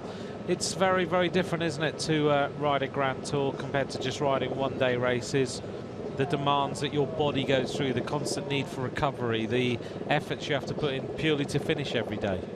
Yeah, it's very different, and I think for Luke as well, that was his first Grand Tour. He's a very experienced rider already, but I mean, doing your first Grand Tour, it's a lot different to doing just a 5 or 6 day stage race. You learn a lot about your body quickly, and I think Luke learned a lot. He did 2 weeks racing there, and I think he'll take that experience for another Grand Tour next year, I'm sure. But yeah, it's very, very different. I mean, some of the days you just have to dig so deep just to stay in the race and stay within a time limit.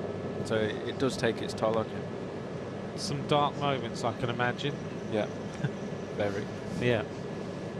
You rode your first Grand Tour as a new pro, didn't you? Yeah, Neo Pro. I was. It's when it started in Holland, which was fantastic, talking to crosswinds, which we were speaking about earlier. Yeah, I started there, and on that, I think it was the 2nd or 3rd day when Bradley had his crash, and I think the whole Sky team crashed. Then I had a 5th, went wow to Wayland one. Yep. So that was fantastic for me. I absolutely loved it. Did 11 days, and that was it. But no, I absolutely loved it. And how much do you change after 11 days of racing? I think 11 days, I didn't change so much. I only did 11 days, and that's all the team wanted me to do. But you obviously lose a little bit of weight if you watch what you eat during the Grand Tour, and you get not stronger, but you just learn a bit about your body and how much you can push yourself to train differently, and how much you need to eat as well. I mean, in a Grand Tour, you don't always feel like eating after the race, but you need to eat. So it's just a sign of when you're training, you don't need to eat as much as you think you do, and you just learn things like that. It's just the small things that make a big difference to you as a cyclist. Yeah, because I'm amazed sometimes. I don't know whether some people out there follow some of the chefs from some of the teams who are really interesting on Twitter, because they post some of the recipes that they have. You know, Team Sky's chef does. There's a couple of other squads that the chefs are really important, and what they actually make for you as riders, not massive portions. It's not tons of food, but it's the right food. Exactly. It's just a case of just trying to eat. I think if you can get anything in your body when you're so tired, because the last thing, you just don't want to eat. Your body's tired. You just want to sleep in your bed, but of course you have to eat. So I think the chefs are very important in giving you don't have to think about what you're eating. You just place a plate of food on the table, and that's it. You just eat it. If you can't eat it, they'll bring you something else. It's very simple. You don't really have to think about it. The portion sizes are all fine. You never go hungry, basically. And all that nutrition, sports science, very, very important now for all these riders.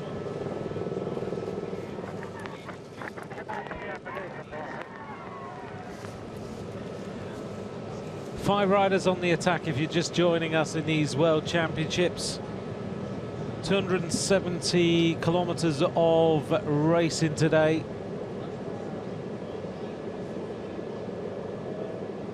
And the 5-rider breakaway.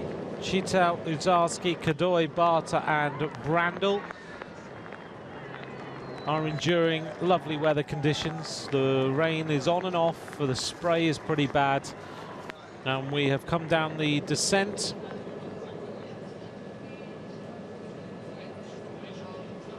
And a nice tribute to Franco Ballerini.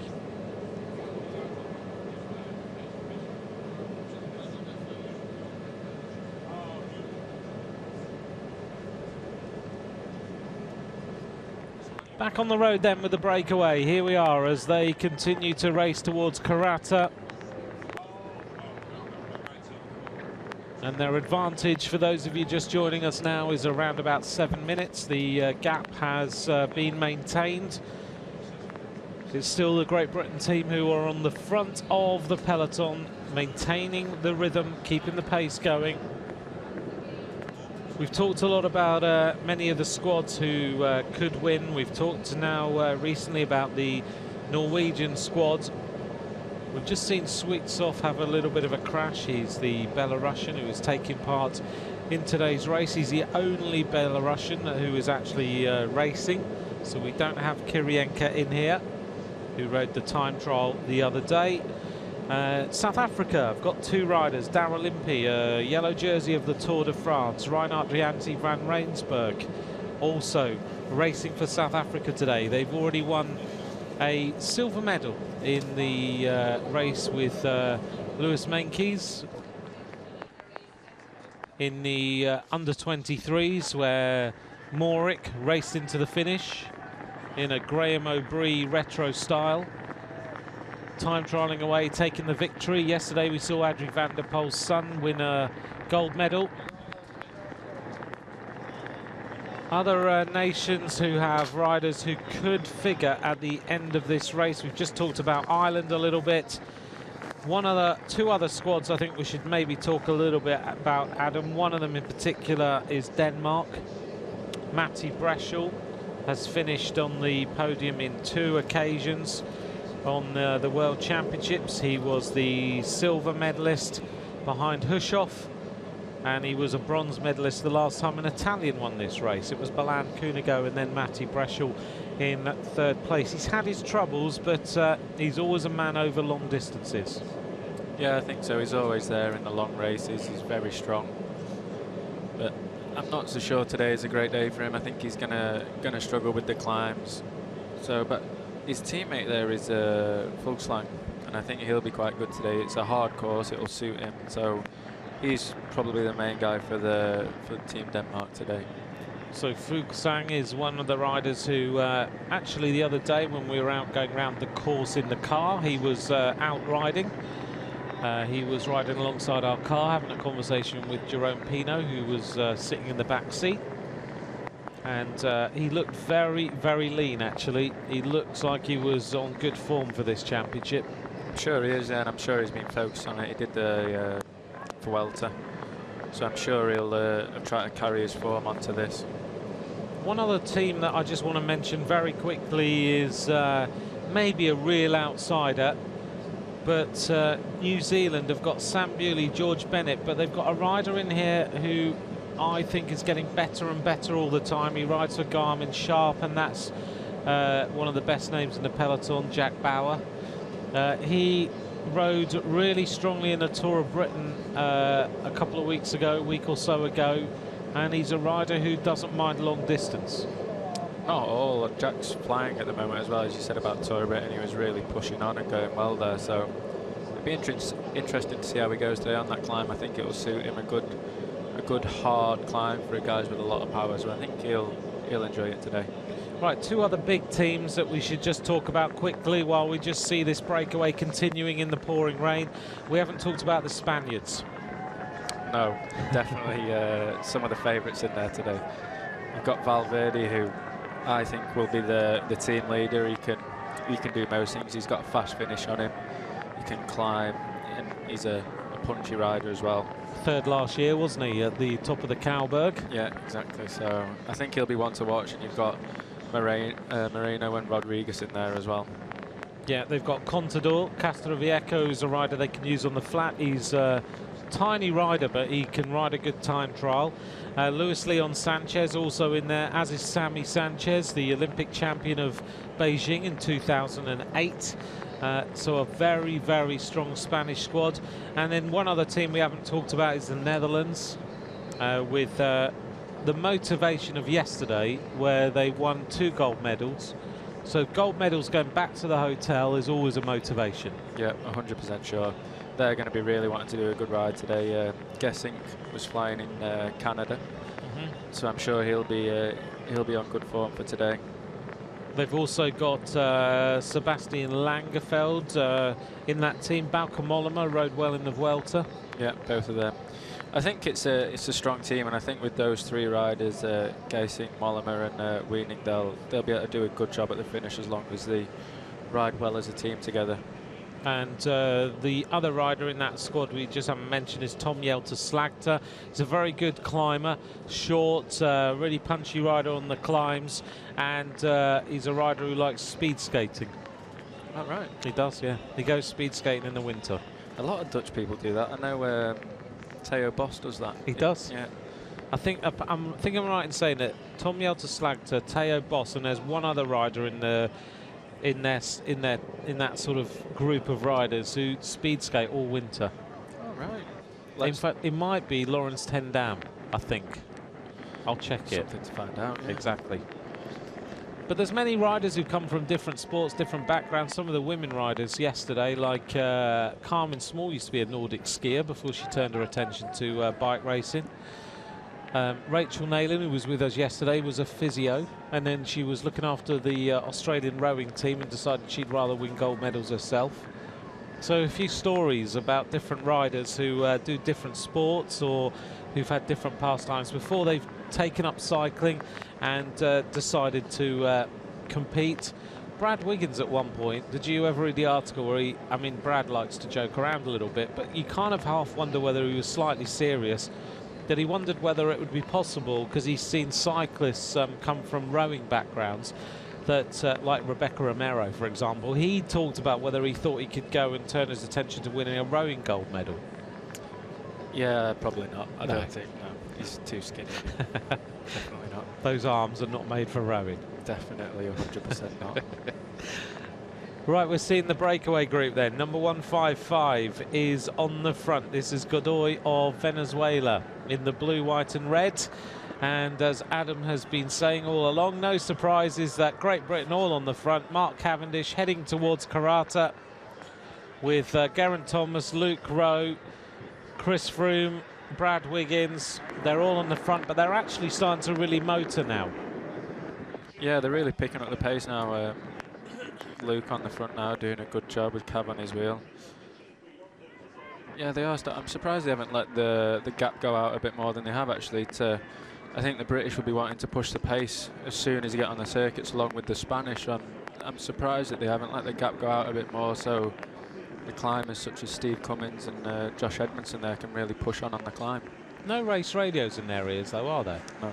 So they all have to. They have to make sure that everything is done based on the information they can see on the road and the board coming up and giving them the information. Exactly. That's always difficult in the rain. So it's difficult, but the riders are experienced enough to do it. Most of the year they ride without radios, apart from the World Tour races, so they'll know what they're doing and they'll be talking between each other. And I'm sure there'll be someone going back to the team car every now and again to check and get updates and see if there's any news about the course, about the weather here. 200k to go. 70 kilometers covered. 30 kilometers till we hit the line pretty much, and then they go out on the loops. Mark Cavendish still on the front, tapping out the rhythm. Geraint Thomas goes through. Bit of a chat going on between the two of them. Two Welshmen riding side by side, Luke Rowe and Geraint Thomas. And Cav still on the front. You'll notice Cav's tucked the shorts up a little bit. The rest of them have got slightly longer shorts with the Great Britain flags. All the Italians now lining up behind the British riders. Interestingly, they've got these Gabba rain jackets on, the Italians, which a lot of pros really like. They think they're very, very good, designed by Gabriel Rasch. And the Italians all got those on, keeping them nice and warm. Surprised we haven't talked about Ian Stannard today, who loves these conditions. I'm sure he's very happy to be out there, as though he doesn't really look like it at the moment. But every time there's conditions like this, he always goes well. Milan San Remo, when it was cold and wet and horrible, he was absolutely flying that day. Yeah. Ghent Wevelgem as well, it was cold and miserable. He was stomping along as well. I think one of the most epic rides we've seen was the day in was it Kuurne, Brussels Kuurne, where exactly, yeah, when he was third there. Yeah, and that was the day that Jez Hunt was in the break and got off and got in the car. Yeah, I think he was crying that day he as was. well. Yeah, it was so cold, he'd just had enough. Yeah, I remember he was, as we were just about to mention, Tor Hushovd on the right. Tor was in the breakaway with him that day as well, and Tor, I was speaking to Tor about it because we spoke about the race a while ago, and he was just saying that he just came up to Jez and just said, there's no way I'm doing another kilometre, I'm going to stop, and that's it, he stopped. And I think a lap later, Jez just did exactly the same thing, and it was maybe 12 or 13 kilometres to go, and I think he was almost guaranteed top 7 or top 5, and that was it. Yeah, finished. Incredible, isn't it? It's just one of those days. I mean, people talk about Milano-San Remo this year being the most epic bike race of many, many years. And a lot of people do forget. I mean, it was an epic day. I was on the finish line. It was freezing. But they do forget that day. Because I've never commentated on a race before or since where the breakaway basically get off. Yeah. I think the last day like it was Kuurne, Brussels Kuurne, but I'm not sure it was that bad. But days like that, yeah, you're happy you're in a commentary box. Yeah, exactly. So Mark Cavendish just adjusting his shoes a little bit at the front and maintaining the pace, still keeping the rhythm going. As towards the back, we just got a glimpse of a rider from Malaysia, the sole representative, Si Kong Lo of Malaysia, in the gold colours. And still Cavendish goes through the little roundabouts around the Karata area. Now they're really coming into Karata now. This is a couple of K away from where Cavs lives, so I'm not surprised he's come onto the front. I'm sure we're going to see Taylor Finney probably sprint around the corner in a minute. There's a little competition, obviously, between these riders. Cav putting a show on as he accelerates out of that corner, lines the peloton out, and at the back there'll be a few riders going, why is this pace so high? You know, we just got a glimpse of the back there, and I couldn't see the peloton in one line, and coming down San Baronte, it wouldn't surprise me so much with the wet service if a couple of guys let the wheel go. I couldn't see the front of the peloton when they were up there, so it might have split a little bit in the group, and if it has, this will be why they're pushing on. Around about 6 minutes as Cavendish turns the pedals over. He's not looking around for any assistance whatsoever. The British team on the front, the Italians lined out behind them, and everyone out of the side of the road. And the work being done by the former world champion and the green jersey of the Tour de France has dropped this gap to 5 minutes and 49 seconds. Whilst up the front, we still have these 5 leaders. Let's go through them for you again. It is Chito wearing number 197, Uzarski wearing number 100, if you just want to try and pick them out. Kodoy is 155 from Venezuela on the front. Barta wearing number 83. And Brandl, number 129 from Austria. And Cavendish is opening a few little gaps up here, just purely by the pressure he's putting on at the front. No rain jacket, no arm warmers, no leg warmers at all, just riding like it's just a normal day. It's middle of summer for the Manxman, I think.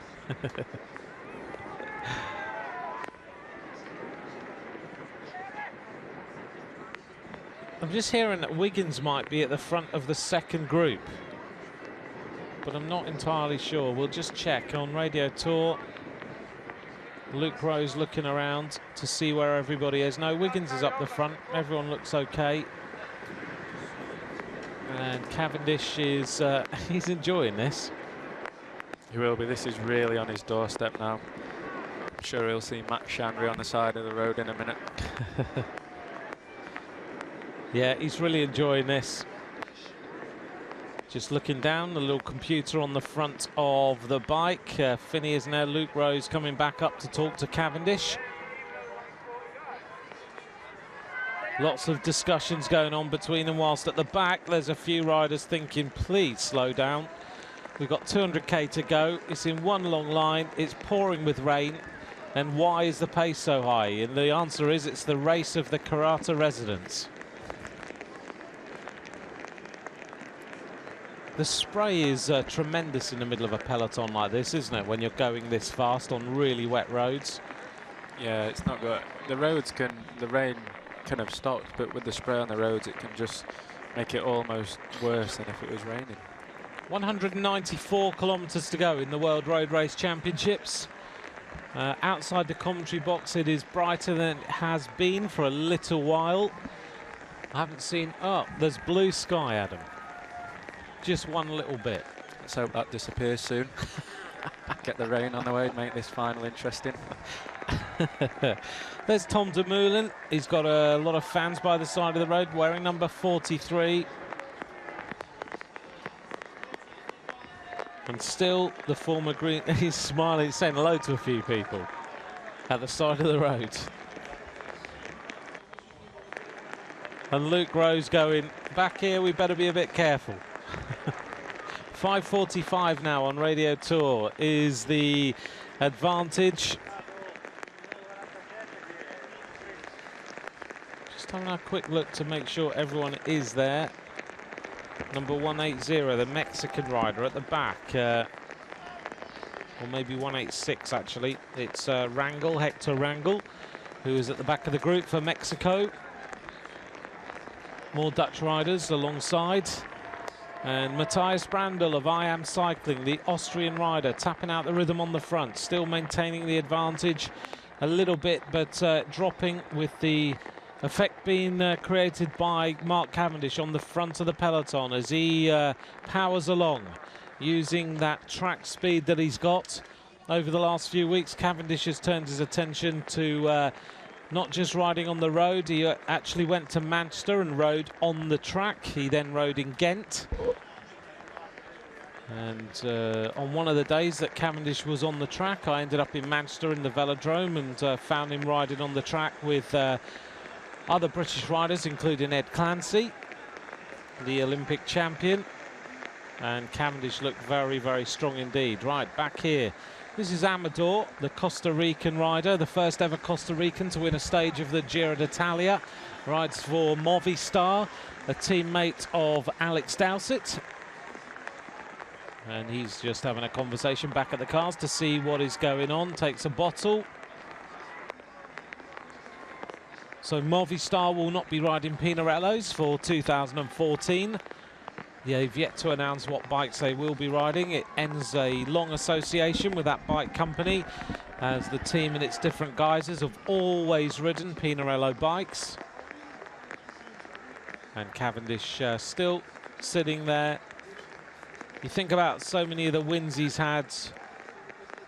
It won't be long until Cavendish becomes the most successful bike rider, potentially, that there's ever been. He's going to...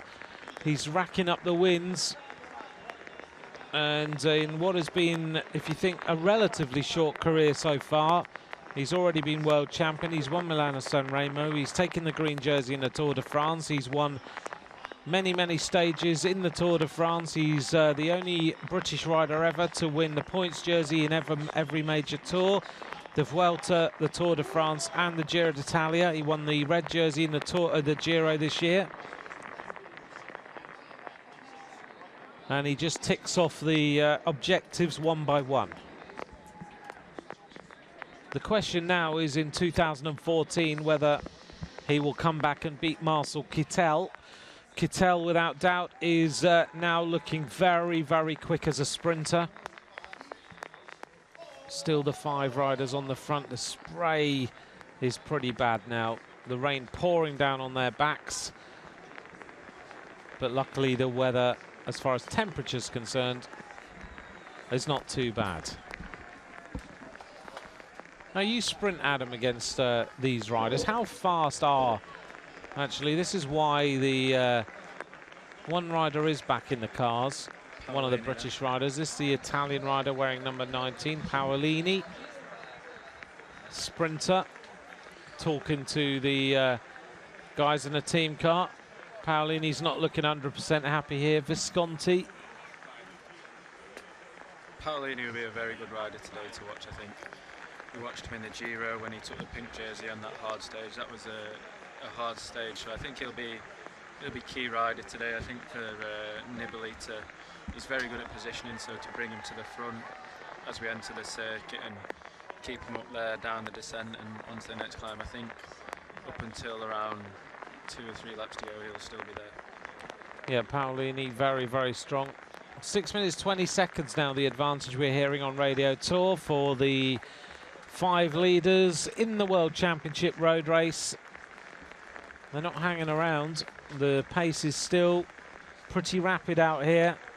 They have been on the attack from very early on in the race. If you're just joining us now, these 5 leaders that were started by Chito and Hudzardski, they were the first 2 riders to go on the attack. They were then joined by Kodoy, Barta and Matthias Brandl. They joined together and they've been on the attack ever since for around about 60 kilometers now, as one of the British riders makes his way back into the race convoy. Whilst on the front, it's still Great Britain tapping out the rhythm. They have been on the front for the majority of the race since the breakaway went, and they're quite happy just to sit there and control the time gap. Now we see the Slovenian riders head up towards the front. A little bit of conversation going on between the Slovenian riders and Great Britain to just see who's going to continue. Also the Italian riders up near the front. And just trying to pick out other riders who are sitting near the head of this peloton. The Spaniards also there now, Adam. Yeah, and we can just see Gilbert there, all in black in the white helmet, just behind Steve Cummins. He's obviously wanting to stay out of trouble.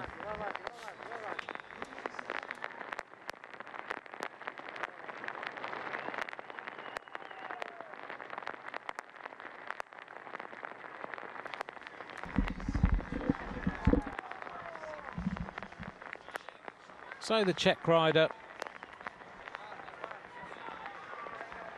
strong bike rider, isn't he? The Czech rider on the front. So Gilbert keeping out of trouble. We don't mention him very often. You can't pick him out in the murk, but obviously knows that you can't be sitting right in the middle of this peloton on these wet roads. No, I think it is getting quite dangerous now. I think there's a lot of spray on the roads. There's a lot of oil on there as well, which is two of the worst combinations with the white line. So I think he's just looking to stay out of trouble, not put too much effort in on the pedals. One thing we get asked a lot is about tyres and whether you in the morning on a day like this would change tyres or whether you just ride the same. Yeah, we generally ride the same tyres. I ride Continental competitions, and they're just a great all-round tyre. And I think today optimum tyre pressure is quite important. I mean, you don't want to have too little in. It's a long race. You don't want to be riding on sloshy tyres. So no, but the tyres lose a bit of pressure during the race. So I think the guys will start on obviously the same tyres they normally do, not slicks in this weather, but.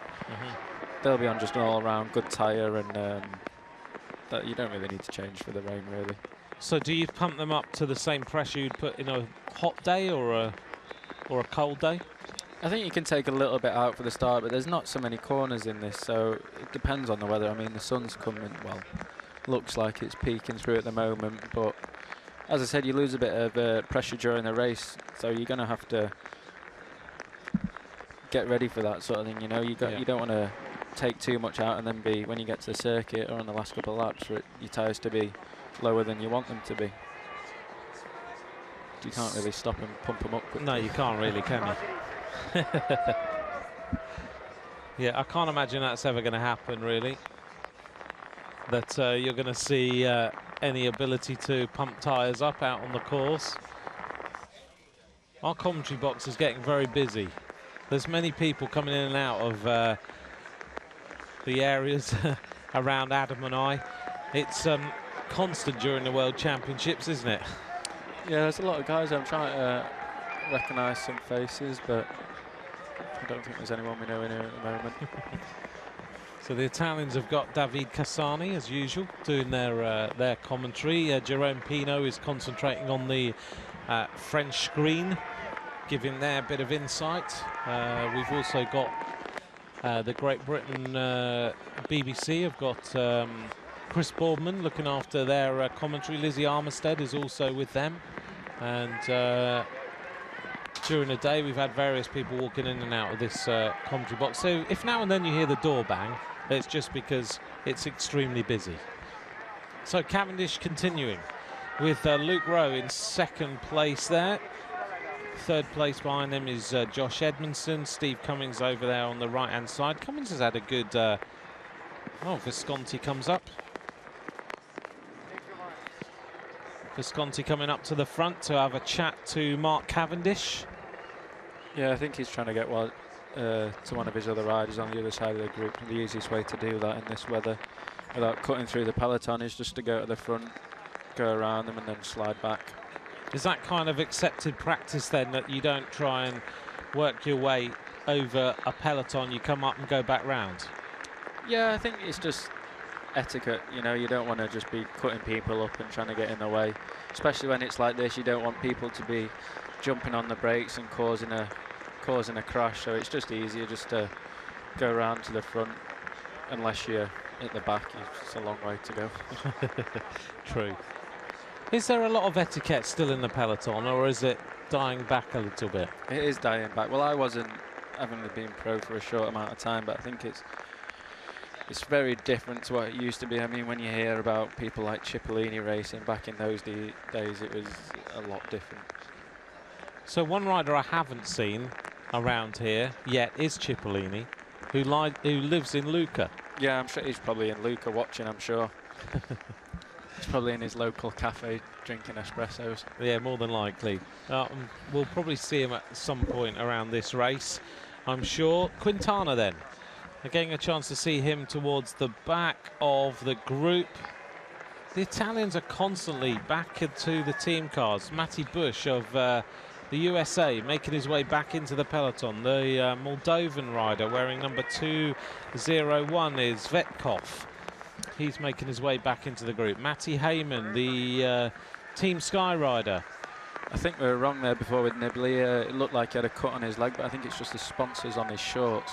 Right. So it doesn't look like he's had a crash.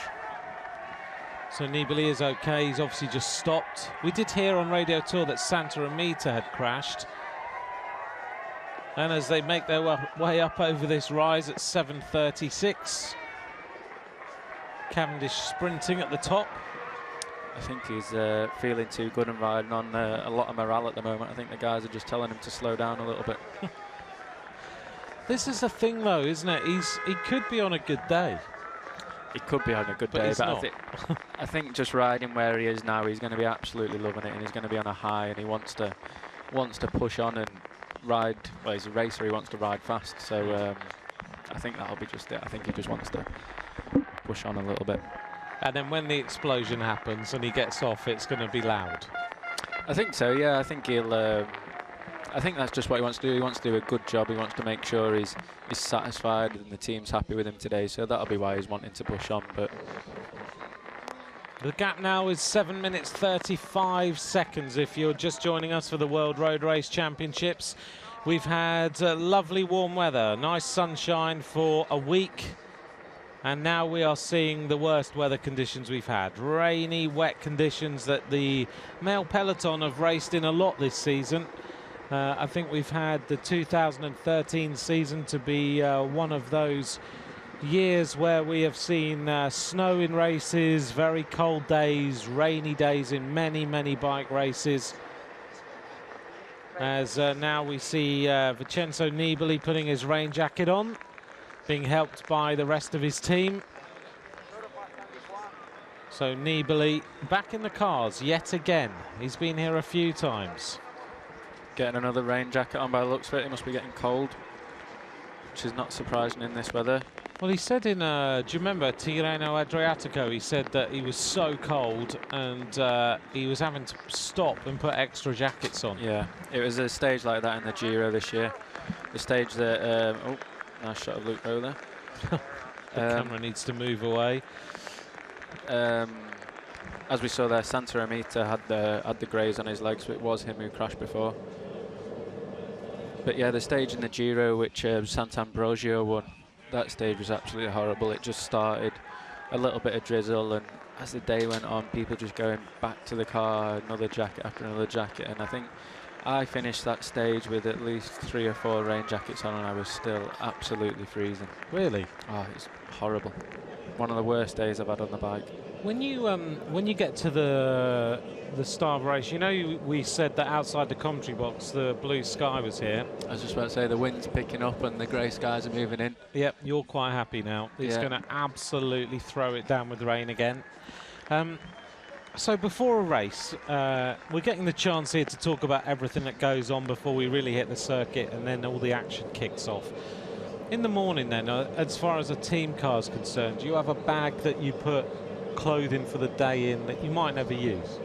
Yeah, but that's what you do. You have they're called rain bags. So you have 2 rain bags normally when you're in a race for the 2 cars in a stage race. So you'll have the front car and the car behind, and in those bags you've got spare shoes in case anything happens to your shoes, overshoes, socks, gloves, jackets, caps, anything that you think, oh, it's going to get cold today, I need something to keep me warm, they'll be in there. I mean, I've got the gels that you break and they warm up, so you snap them and you put them in your gloves. I've got a few of them in my rain bag just in case you get a couple of those cold days. And really? Yeah.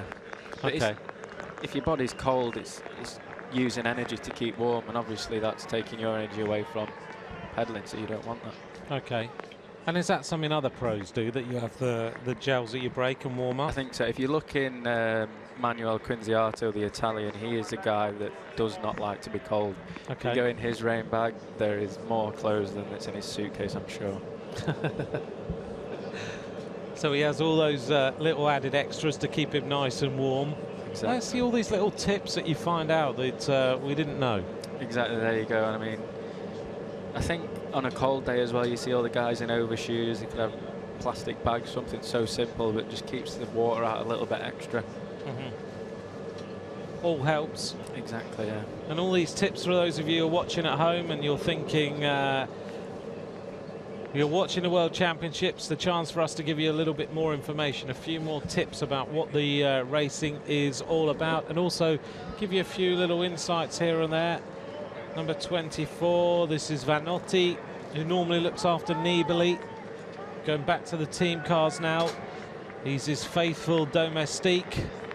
This year Vanotti had to drop out of the Giro, but he was still there on the finish line in Brescia to greet Nibali across the line. He was desperately disappointed to have done that.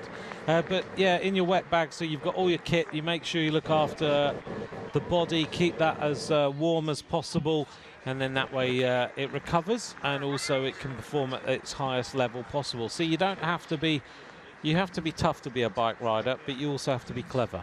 Exactly, very intelligent. And as we were talking before, the guys we see on the front now without the rain jackets on and things, the more layers you put on, a lot of riders feel restricted with it. If you've got 2 or 3 rain jackets on, like Nibali saw there, it restricts you a bit, and you don't always feel comfortable, whereas Carb and Luke Rowe, they obviously feel fine without the rain jackets on, and they're happy with that. So at the back of the group then, we're seeing the Colombians making their way back into the peloton. We've seen Matt Heyman go back to the cars, the Australian, who is obviously looking after the interests of Cadel Evans and Richie Porte today. Rowan Dennis making his debut in the senior worlds as well. Good time trialist, of course. Michael Matthews, the under-23 champion.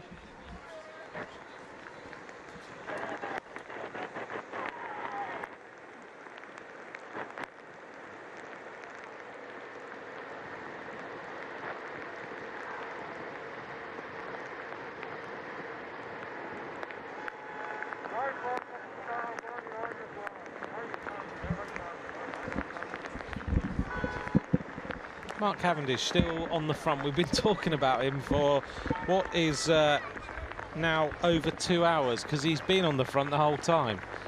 Vanotti waiting for the car. It's very strange here. The Italians are going back quite a lot at the moment. We've seen I mean, there's two here. I mean, Santa Amita's back with Nibali still. I wonder what's happening and what they're all going back for so much. Because obviously you don't want to be going back too much. It wastes energy. So something must be wrong, or yeah. Paolini there and Vanotti having a bit of a conversation. So maybe Nibali's not feeling good, or Santa Amita's crash has caused a big problem. Difficult, isn't it? There is a lot of discussion going on.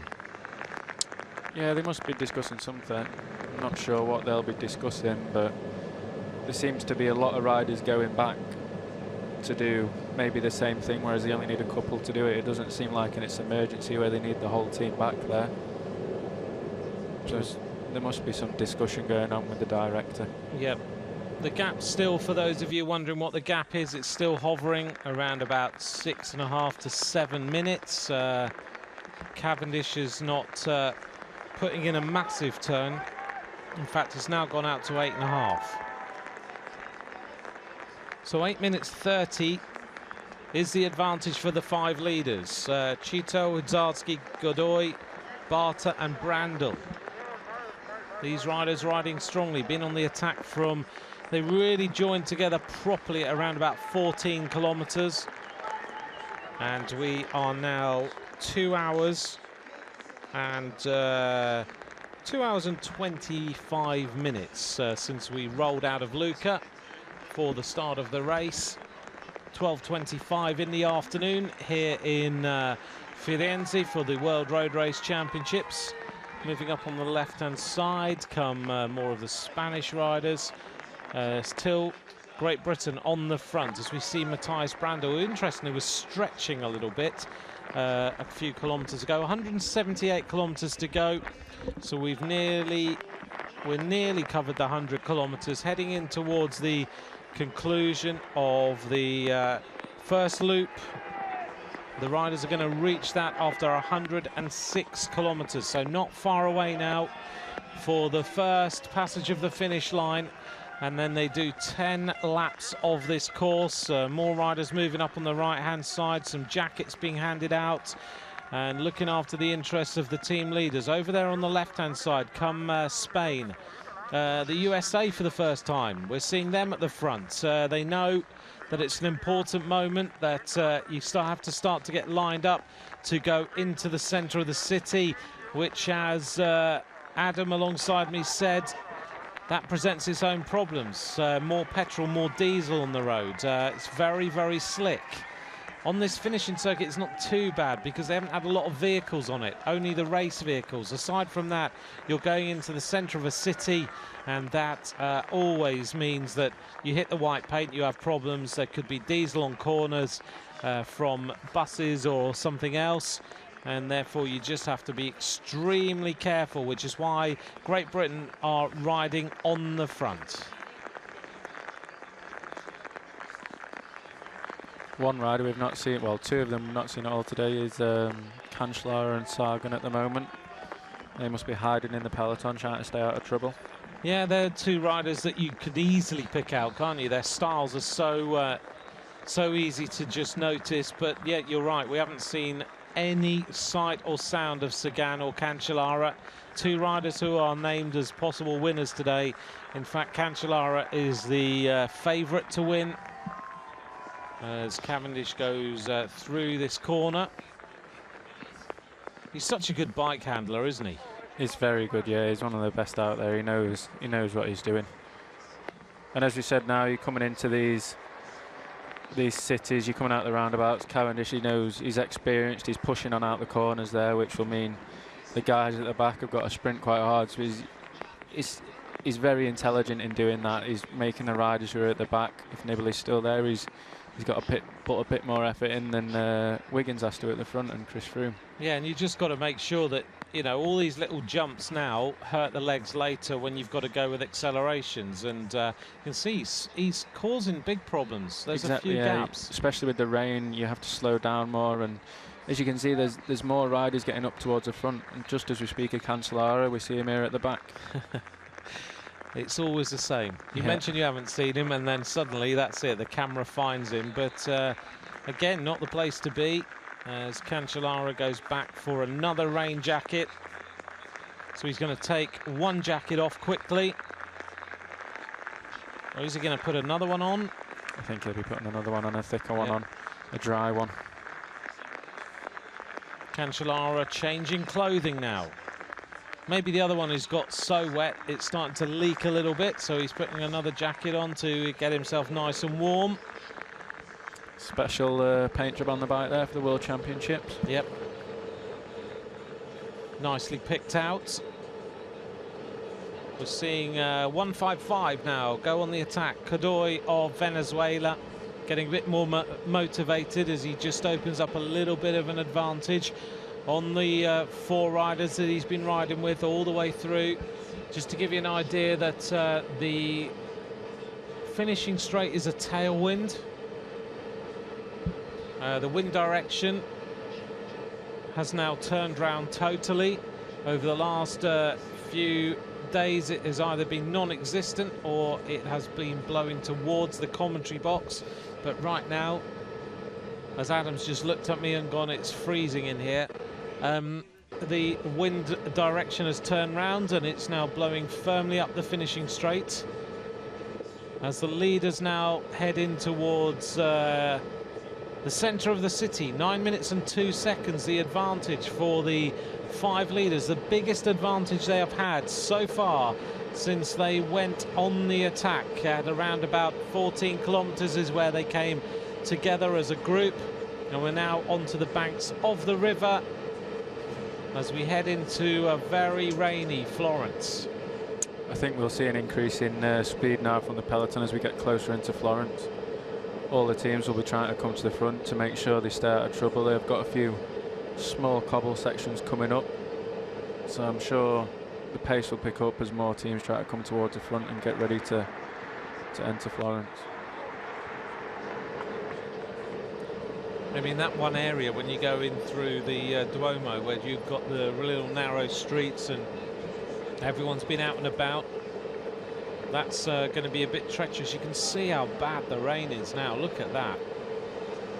I think the riders are moving along with the rain as well at the moment. I think they're in that cloud and they're bringing it with them, yeah. One day when, Adam, you're out in these conditions, I'll remind you at the end of the race how much you enjoyed sitting in here with the pouring rain and willing it to get even worse. Exactly. But, you know, when it's raining like this, it's very easy just to say, oh, this is terrible.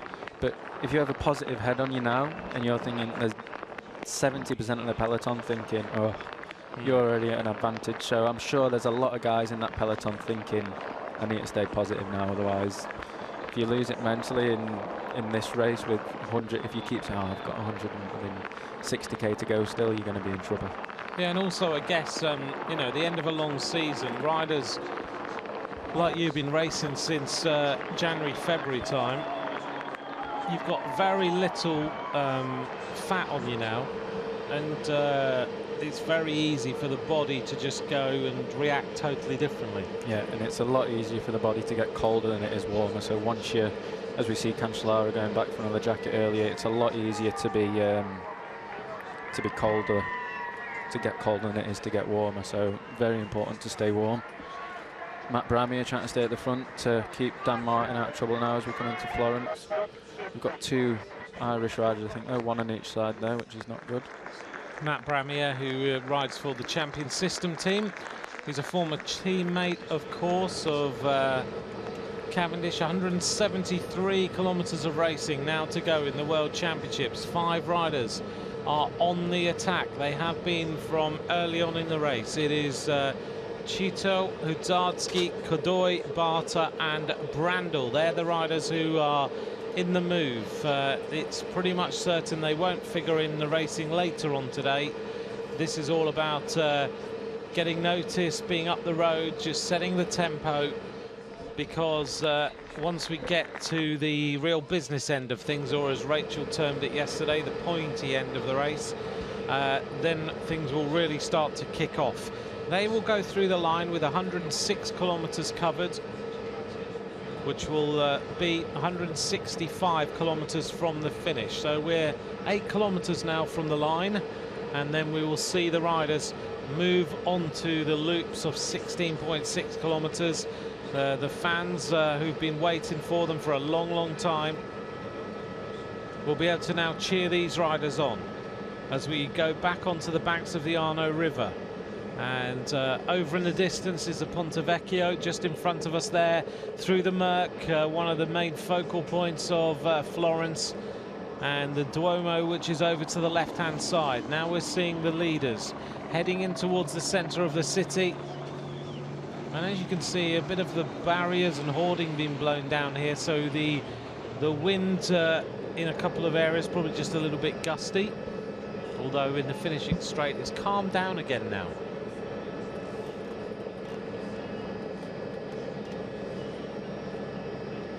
Right, so we've got this first 100-odd kilometers out of the way of the 272 kilometers that these riders faced when they left Lucca earlier on this morning. They've been racing for 2 hours and 34 minutes since they rolled away from the start. They went through kilometer zero just a few minutes later, which kilometer zero is the start of racing. It's where the flag is dropped, the pace car is pulled away, and it's Cito who now goes on the attack, being motivated by getting into the city and seeing the streets of Florence, where many of these riders have been for the last few days as we build up to these World Championships.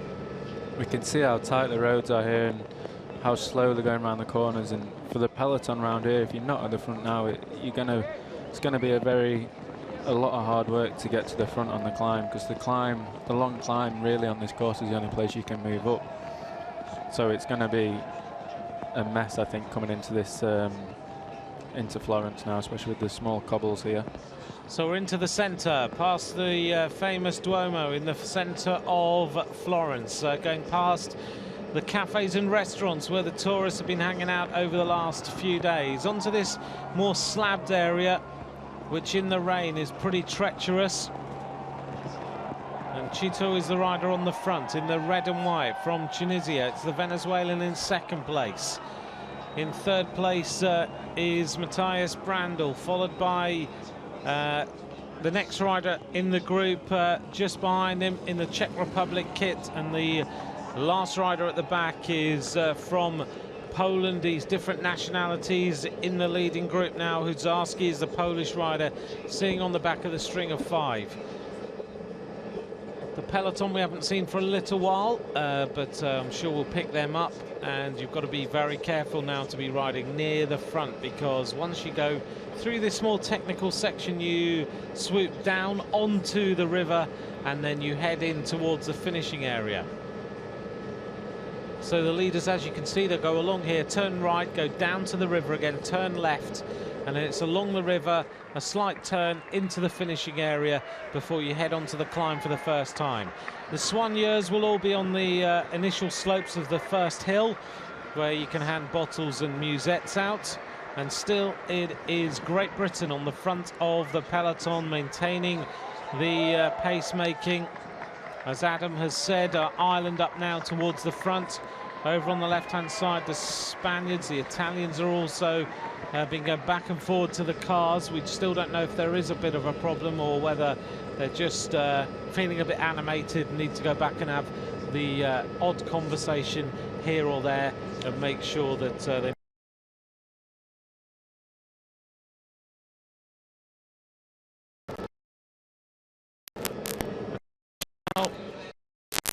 At the back of the group, so a couple of riders have hit the deck, and Peter Northug from Norway. He won't be very happy with hitting the deck so quickly when Norway only have 3 riders. Very important for him to be near the front. He also had a crash in the Arctic race that we were at. He did, yeah. And the problem is now it's not like a normal race. He's not going to have Tor and Bosenhagen coming back for him. He's got to make his own way back to the peloton. He, of course, used to ride for Team Sky. He then moved to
corner. One little crash can take away your World Championship hopes. Still the 5 leaders maintain their advantage. Slightly uphill now, not far till the finish line. 8 minutes and 8 seconds is the advantage for the riders. Barta, Hudzarski, Brandl, Godoy and Chitau are the riders on the attack at the front and have been for a long, long time.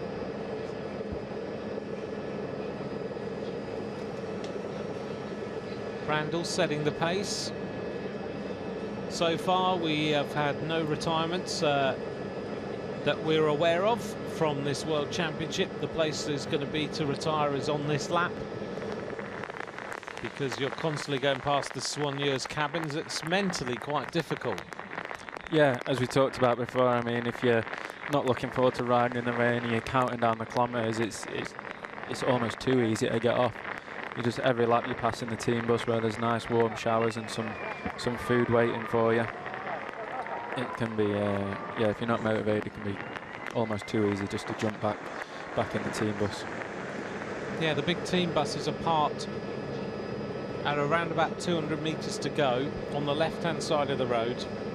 So keep your eyes focused there, and if you see people pulling in, that's why. Send us a tweet, yeah, let us know where it is. Try and pick them out for us, yeah. So Cavendish now onto the wheels of Luke Rowe, Josh Edmondson, Steve Cummins still up at the front. Other riders moving up on the right-hand side. The Lithuanians also there. There's the Australians. There's a few riders in here who look, everyone looks absolutely soaked through.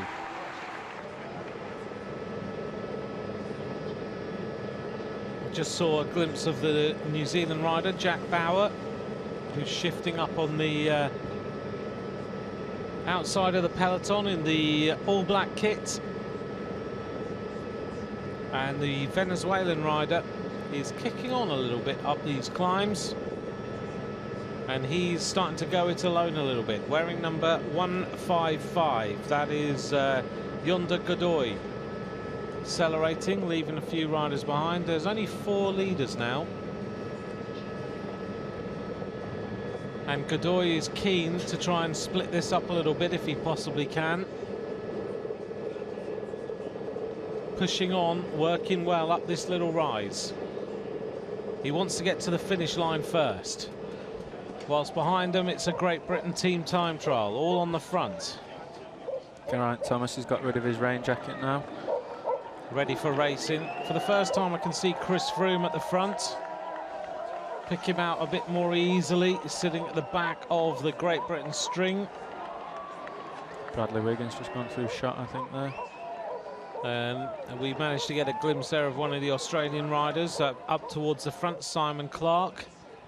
So now we are heading to the completion of the lap with the leaders who are about to race across the line to complete this opening 106 kilometres. As they race past our commentary position, 4 leaders now, being chased by Matthias Brandl, who is in the cars. And after 2 hours and 44 minutes of racing, we complete the first 106 kilometres. The average speed is 38.981 kilometres an hour, so nearly 39 kilometres an hour for the opening 106k. As the peloton go round past the Duomo area of Florence, the leaders are heading towards the hill for the first time. As we can see now, the riders on the back are going to have to do a big effort to keep up with the peloton. I saw Luke Rowe and Mark Cavendish really pushing on out that corner to string things out. So if you're at the back now, you're in a bad place. And I guess also when it's been pouring with rain like this and you're cold and everything, that you know you should move up, but you don't necessarily find the motivation to move up, even sitting there thinking, I know I should have done, now I'm at the back. Exactly, but there's a lot of people with who are nervous as well, very nervous. You've got, your brakes aren't working as well because it's where you've got to brake a little bit earlier than you normally should and hope they catch. So it it's a lot more stressful in the rain, even for people who know what they're doing. It is very stressful. So here are the leaders now, the 5 leaders back together. Jan Barta of the Czech Republic, Uzarski of Poland, Chito of Tunisia, Godoy of Venezuela, Matthias Brandl of Austria. The 5 leaders now onto the climb for the first time once they turn round this corner. The fans are out.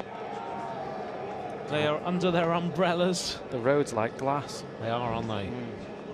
Very, very slidey. And also, we've now got the added danger of the leaves that have been falling because of the rain. I think we should call it added entertainment, not danger. No, we hope everyone does stay safe in the race. Yeah. You really are hoping that the weather gets worse and worse. The thing is, it'll bring out fabulous racing. It'll really make the race stressful for a lot of the guys, and people you can see who can deal with that well are riders like Gilbert and Hushov and people like these guys. So Sagan as well, Cancellara. So it'll be great to see them and other people around them to see what will happen. I'm thinking back to winners who have won this race in the pouring rain. You know, riders that we may remember coming through the pouring rain and just covered in the mud or the dirt from you know, days and days of hours and hours of racing. And I'm just thinking back on times that's actually, you know, happened. And one of the days that I remember is I think Alano puncturing near the finish on a day. That was an epic day when he rode in 1995 in Colombia, and he rode on a flat tyre all the way into the finish line. You've got epic days that you remember at World Championships. Yeah, definitely. The picture of Greg LeMond in the pouring rain with Sean Kelly. It's like San Remo this year. All the pictures from San Remo, they'll go down in history, and I think the winner from this race today will be going down in history as well as a great win, whoever it will be. Yeah, no doubt about it. You've had to work your way through pouring rain for hours for the entire race. Many people thought that the weather would get better during the day, but it's not going to. It's just going to be as bad. It's going to get worse, in fact. Everyone thought that we were going to get rain today. They thought that it would be on and off. It's been pretty much for the entire race. We were talking to one of our colleagues, Simon Brotherton, who's one of the commentators on one of the British channels, and he said, I think we're going to be all right today. Looks like the rain might stay off. Yeah, he was definitely wrong, wasn't he? Yeah, the pouring rain has been here all day, and outside our window, it's just grey clouds. It's just not going to get any better. Right, we're on to the climb for the first time, and it is the Tunisian rider who is leading these emerging nations. The other day we saw the Eritrean Tessom lead the race on the climb. It was great to see the Eritreans racing so hard. Their first ever professional rider was, of course, Daniel Tekelemenot, who is in the group today. He wears number 147 with his 2 teammates, Meren Russum and Yanni Tevelde. And not long now until the peloton reach the line to complete the opening 106 kilometers. Those 5 leaders went through there after 2 hours, 44 minutes and 1 second of racing.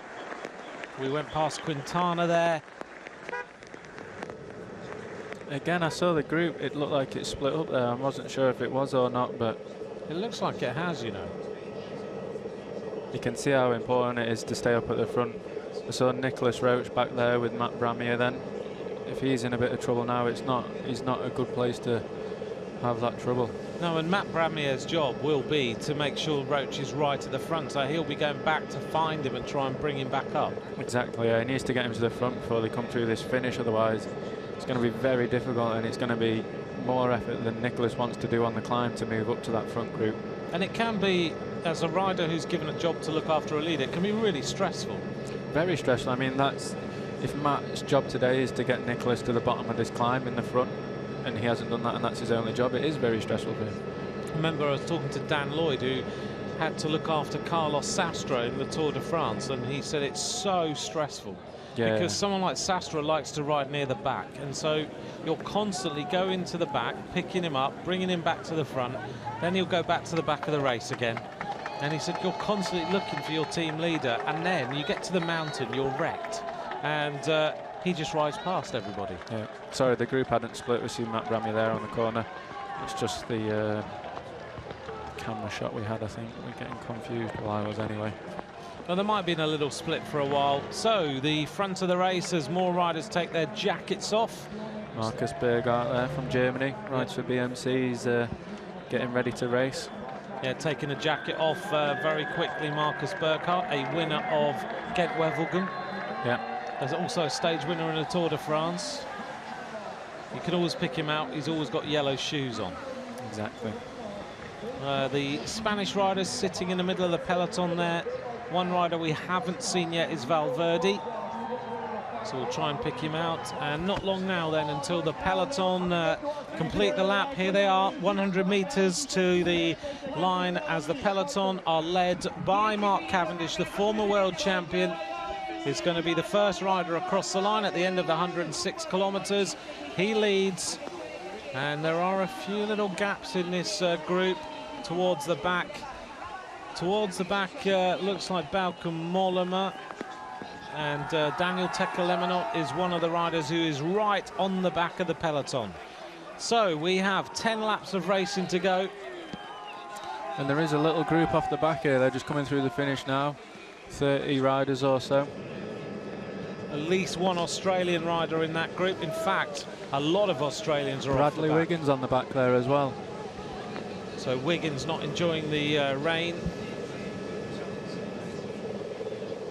So they're 7 minutes and 44 seconds down as they start the 10 laps of racing. And that group at the back includes Cyril Gauthier of France. Thomas Voeckler is also in that group. And just looking through to see who is there. Voeckler, Cardoso, Rowan Dennis is in that group at 8 minutes and 5. So they're about another 21 seconds behind the main peloton. Andrew Talansky of the United States. Richie Porte there as well. Chris Anker Sorensen is also in that group for Denmark. Another crash. Crash there. So it is a day that you really have to concentrate. You have to ride near the front. So the Lithuanian rider is the one who has hit the deck, number 202, Gamindas Bagdonas, a former winner of the RAS in Ireland. He hits the deck. Normally a very good bike rider, Bagdonas. We normally expect him to ride strongly on this sort of day. And we're seeing number 52 then, Roman Bardet, trying to sort out his jacket as he went round that corner. And this was the bit of a problem here. There's one rider hit the deck. Taylor Finney just avoiding that then. Chris Horner just going through shot. I'm not sure it wasn't a Spanish rider also who hit the deck there, but we'll try and check.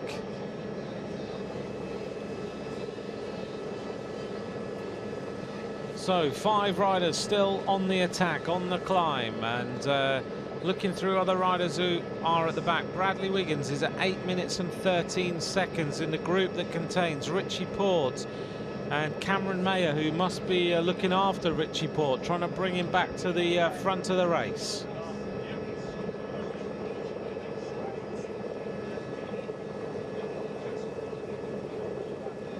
So at the front of the peloton, Mark Cavendish, Luke Rowe, Josh Edmondson, Geraint Thomas, Peter Velits is up towards the front. Stannard of Britain, Roman Bardet of France. Peter Sagan went through the line in 15th place with Yuri Sagan.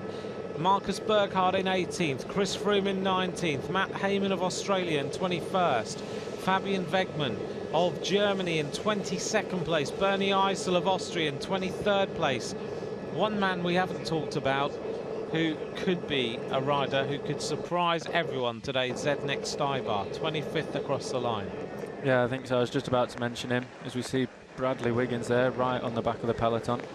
Yeah, I think Stybar could be very good today. He's had great form in Eneco Tour. He had an injury after Roubaix and had a lot of time off, so he's definitely not going to be tired, and he's going to be super motivated for the end of the season now. Yeah, he certainly has been looking very, very good over the last few weeks build up to the World Road Race Championships. As we look down on the breakaway group, thanks for joining us today. This is the World Road Race Championships. The riders have completed the run-in from Lucca.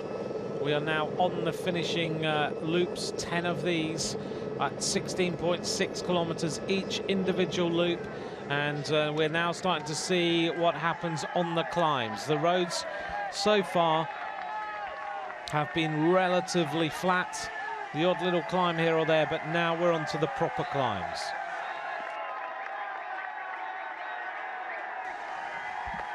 Well, these fans have been waiting since first thing this morning to cheer some riders on, and that's what they're going to do for the rest of the day. The Venezuelan rider setting the pace, Cordoy. Two riders finding the pace just a little bit too much, Matthias Brandl, and in front of him is Jan Barta, the Czech Republic rider from Netap Endura. Brandl from IAM Cycling. As they make their way up towards the top of the climb. So at the top of the climb, they will have completed 112 kilometers of racing, and their average speed is still over 38 kilometers an hour.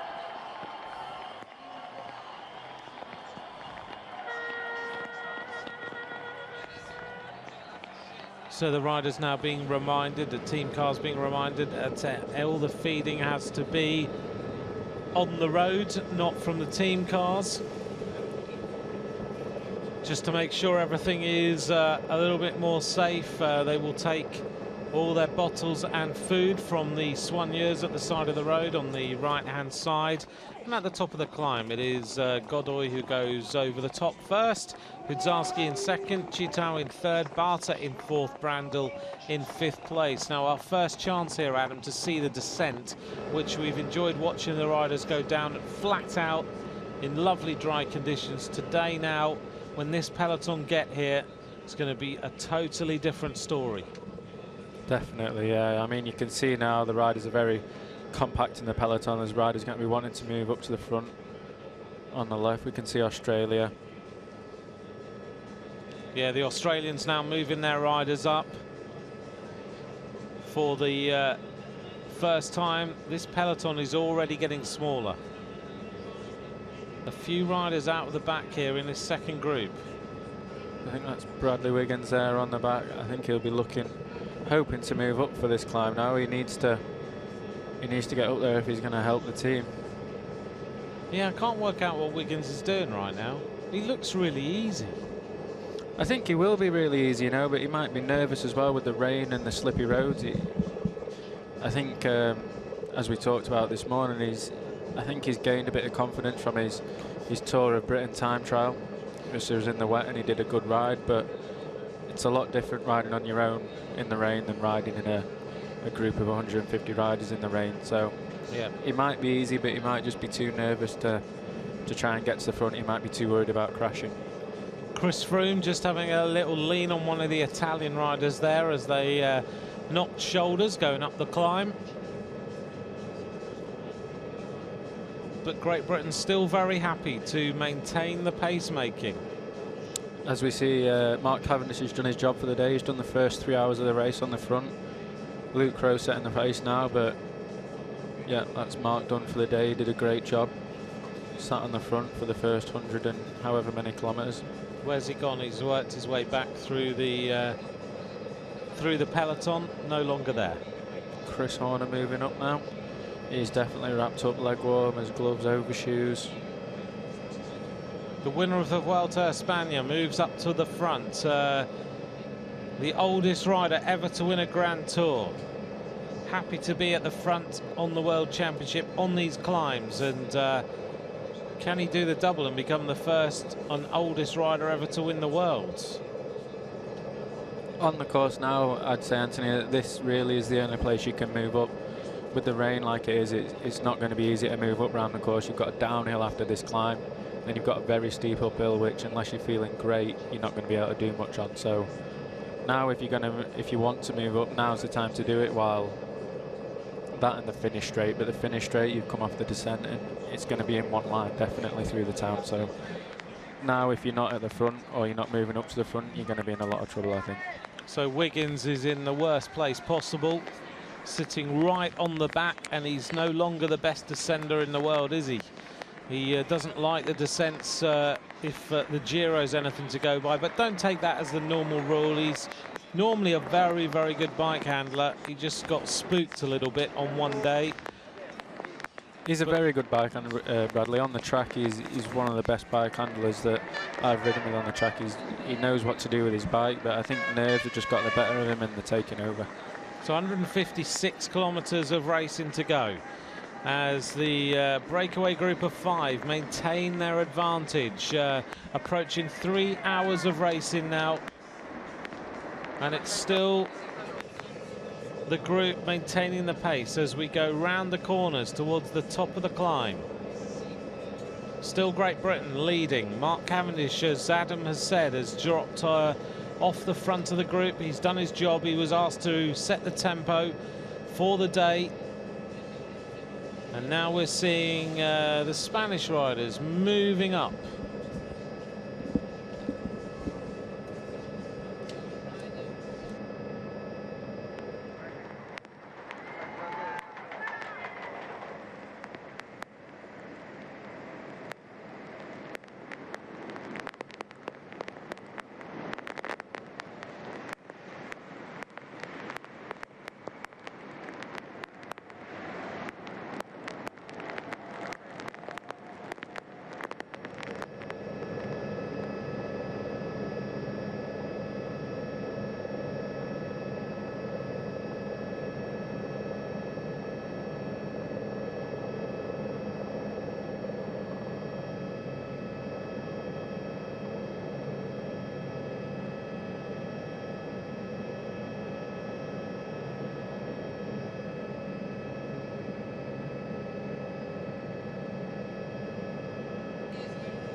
So with the motorbikes now on the descent in the pouring rain, if you're just joining us, and thanks for all your messages today. Adam and I are trying to read them, but as you can tell, the weather conditions here are pretty awful, so we're concentrating hard and making sure that we see any of the changes that go on, anything that happens, and it's slippy and slidey here on the cameras. Thanks very much to all of you for getting in touch wherever you're watching. If you're wondering who's alongside me in the commentary box and you don't recognise the voice, well, it's Adam Blythe, who is from BMC. He rides alongside Philippe Gilbert and Thor Hushoff. He's a rider who has also ridden a lot in Belgium. He's ridden races like the Giro d'Italia. He led Thor Hushoff out for his win in the Arctic race a few weeks ago. And he rides alongside these guys every single race that they do, so he's used to picking them out, and he's one of the youngest riders still in the peloton. He's been around a long time, but he's still a young rider who is able to pick out the tactics. He knows the riders, and if you've just joined us now, he mentioned previously that at 6 years of age he met Ben Swift and Ian Stannard and Luke Rowe and riders like that, and they raced their bikes as 6-year-olds, and now they're pros in the continental peloton. So he's able to give us just that little bit of insight that I can't give you, and very few people can. And great to have one of the current professionals who is here and giving up his time to just come and talk to us and find out what this racing's all about. And I think when we get to the real sharp end of this race, the pointy end, as Rachel Nayland said to me yesterday, then Adam's going to give us that little bit of insight, the bit that we aren't able to give, because he knows what it's like to ride alongside Hushoff and Gilbert and these guys and try and put them in the right position as they try to win the major bike races. Right, on the climb then, as we see still the Venezuelan Godoy leading. The gap now is around about 7 minutes and 6 seconds. The 5 leaders have gone through the 118-kilometre point. After 3 hours and 5 minutes of racing, their average speed is 38.299 kilometres an hour. What we've seen over the last few days in these races is that the average speed has dropped away. Now, Adam, in terms of this level of racing as pros, you generally see the average speed after the first few hours start to go up. We're on the hills though, and it's wet. Do you think we'll probably see an average speed around about where we're at now? No, I think it's definitely going to increase. As we can see now, it's quite interesting what the Italians are doing here. I think they're all confident descenders and they're all good descenders, so I think they're really trying to push the pace forward for Nibali here. We can already see how strung out the group is, and as I said before, if you're at the back now, you're almost a minute down at the bottom of the climb. So the Italians are riding a tactically very good race here, making it hard for the rest of the group, and if you're not at the front now, you're going to be in a lot of trouble. The Italian riders, of course, you know, if you take some countries in the world, their road surfaces are very different. The Italians are used to these slicker roads. They're not bothered about them at all, are they? Not at all. I mean, I think it's just having confidence in what you're doing. I'm sure there's guys in the top 20 or 30 here who are very comfortable just going down and they'll have no problems. But the Italians, every single rider here knows how to go down a hill fast, I think. So they'll be comfortable with each lap, I think, trying to push the pace on the downhill and put everyone in a little bit of trouble. They drive cars fast. They ride bikes fast. Through this left-hander then, and still the Italians all on the front as they go through this turn, and the gaps are opening up a little bit. You've in fact, if you look, this peloton is really lined out. A big acceleration out of that corner. And if you're trying to pick out the different squads, the Italians are all in these black jackets with the you're able to pick out the blue shorts. Only one of their riders is without a rain jacket right now, but the entire Italian squad are all on the front, heading down towards this left-hander, which has been a little bit of a problem, never mind in the dry. You can see how fast it is now. The Italians really wanting to push the pace forward. I've just got the stopwatch on to see how far the guy at the back will be out of that bottom of the corner, but we can see they really want to make a statement here.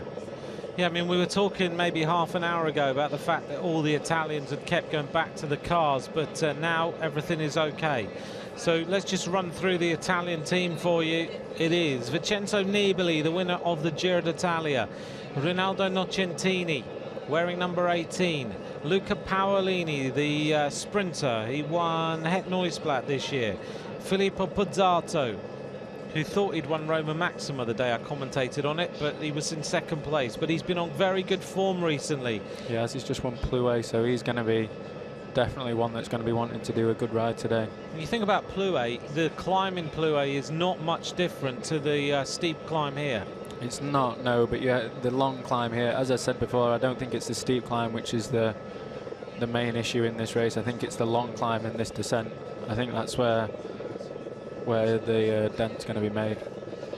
Also, Michele Scarponi, Diego Ulissi, Alessandro Fanotti, the faithful right-hand man of Vincenzo Nibali, and Giovanni Visconti, 3 times the Italian champion. He is the final rider in that Italian squad, who are all at the front. I think it's very interesting, with Adam sitting alongside me, that his analysis of this course is slightly different to what we've been hearing, and it's interesting to... As we can see now, look, there's a big split in the peloton already, the first lap, so if you're not there, there's what, 40 guys at the front, if that. They're all... If you're not there now, you're going to be in a world of trouble trying to get back to the front. Yep, so 40 riders going clear. Yesterday we saw 44 women at the front after the first lap. We maybe didn't think that would happen in the men's elite race, but that is happening, and the split is being created with the pressure that the Italians are doing on the front. So if you're right down at the back of this group, you are, as Adam says, in all sorts of trouble. So on to the climb now, and the Italians look around to see what damage they've done, and the answer is it's a lot of damage. So at the top of this climb, we'll get an idea of how much damage they are doing as they take it nice and steady. Luca Paolini's the only Italian who isn't in a rain jacket. The rest of the squad are. You have got to really be making a big effort to shut the gap, and the riders are coming back, but that's going to hurt the legs. Greg Van Avermaet just gone past the screen there. Ian Stannard now. I'm surprised that Ian's this far back, actually. He's a very good descender, and I'd expect him to be at the front a little bit more. Yep, Simon Clark of Australia just went through. There's Matt Hayman of Australia going through the picture. And there's still riders who haven't even hit the bottom of the climb yet. Look at that, they're just going under the Mappé Arch across the top of that climb, which signifies the base of this rise. And whilst at the front things are nice tempo and easy, look at the water on the right-hand side here. It's like a river where the photographers are on the right-hand side. Very, very slippy indeed. It's very clever what the Italians are doing here. They're really slowing it down on the climb, getting everything bunched up again. And then as soon as they get to the top of this descent again, they'll push on. And then sorry, Adam. So that means the group will just string out in a big line and really make it hard for the people behind to stay in contact. And if you thought that Brad Wiggins couldn't descend, he's over there on the left-hand side, and he's very near the front. So we'll just tick through the riders. Matti Breschel is up there, Quintana. Chris Froome is safely near the front of the race. Cancellara, Edmondson, Peter Sagan keeping out of trouble. Gilbert also near the front. So Gilbert goes over the top in 26th place. Other riders who are in that group safely, Geraint Thomas. Nicholas Roach went through in 36th place. Stuybar in 28th. Over the top, and the gap is 6 minutes and 51 seconds to the second group, 6:31 to the first group. Stannard is in there, but he's through in 90th place. I'm wondering whether I picked Wiggins as Geraint Thomas from the front there. I might have made a little mistake there. Apologies if it was. We'll just check where Wiggins actually is. They've got so many rain jackets and everything on. Steve Cummings is in the group at 7 minutes and 2 seconds. The Australian riders, Luke Rowe is further back at 7:19. The Australian riders still with Richie Porte and Cameron Mayer at 7 minutes and 2. South Africa now have a problem as one of their riders, Daryl Impey, the yellow jersey of the Tour de France, is left at the roadside. It's going to be constant problems, mechanical problems, splits in the peloton. This is where the race really starts to happen. You can see now you can hardly move up. Excuse me, you can hardly move up now. It's a super difficult course to make up any places, and if you want to do that, there's only one place to do it, and that's on the big long climb with the wide road and the finish straight. So the only place to move up is quite difficult on the climb other than the finish straight. So this is going to be a super hard race now, and as I said, if you're not at the front already, you're already going to have to be putting in efforts that you don't want to do. I think Lizzie Armistead described this course yesterday as savage, and that's what's going to happen in this men's race. It's going to be a wearing down process. There's going to be splits, and when the pace goes up like the Italians have just done, you really have to be totally vigilant. So let's run through then the top riders. Degenkolb's in that front group. The gap is 6:31. The peloton led by Venotti, Pizzato, Paolini. Maxim Iglinski is the Kazakh rider who was on the right-hand side. Nocentini, Borat Bodzik, Scarponi, Visconti's up there, Breschel, Quintana riding well, Tom Jelter-Slagter, Chris Froome. For the first time actually a little bit more isolated, considering the British riders have been riding on the front the whole way. Cancellara was in 20th place. Edmondson was 21st. He's a talented young British bike rider. We're hearing on Radio Tour, Adam, that Chris Horner's crashed for the United States. And we'll see whether we get any pictures of that, but we're hearing on Radio Tour that the winner of the Vuelta a España, Chris Horner, has just crashed, and we'll just see whether we pick him up. He was up near the front, to be honest.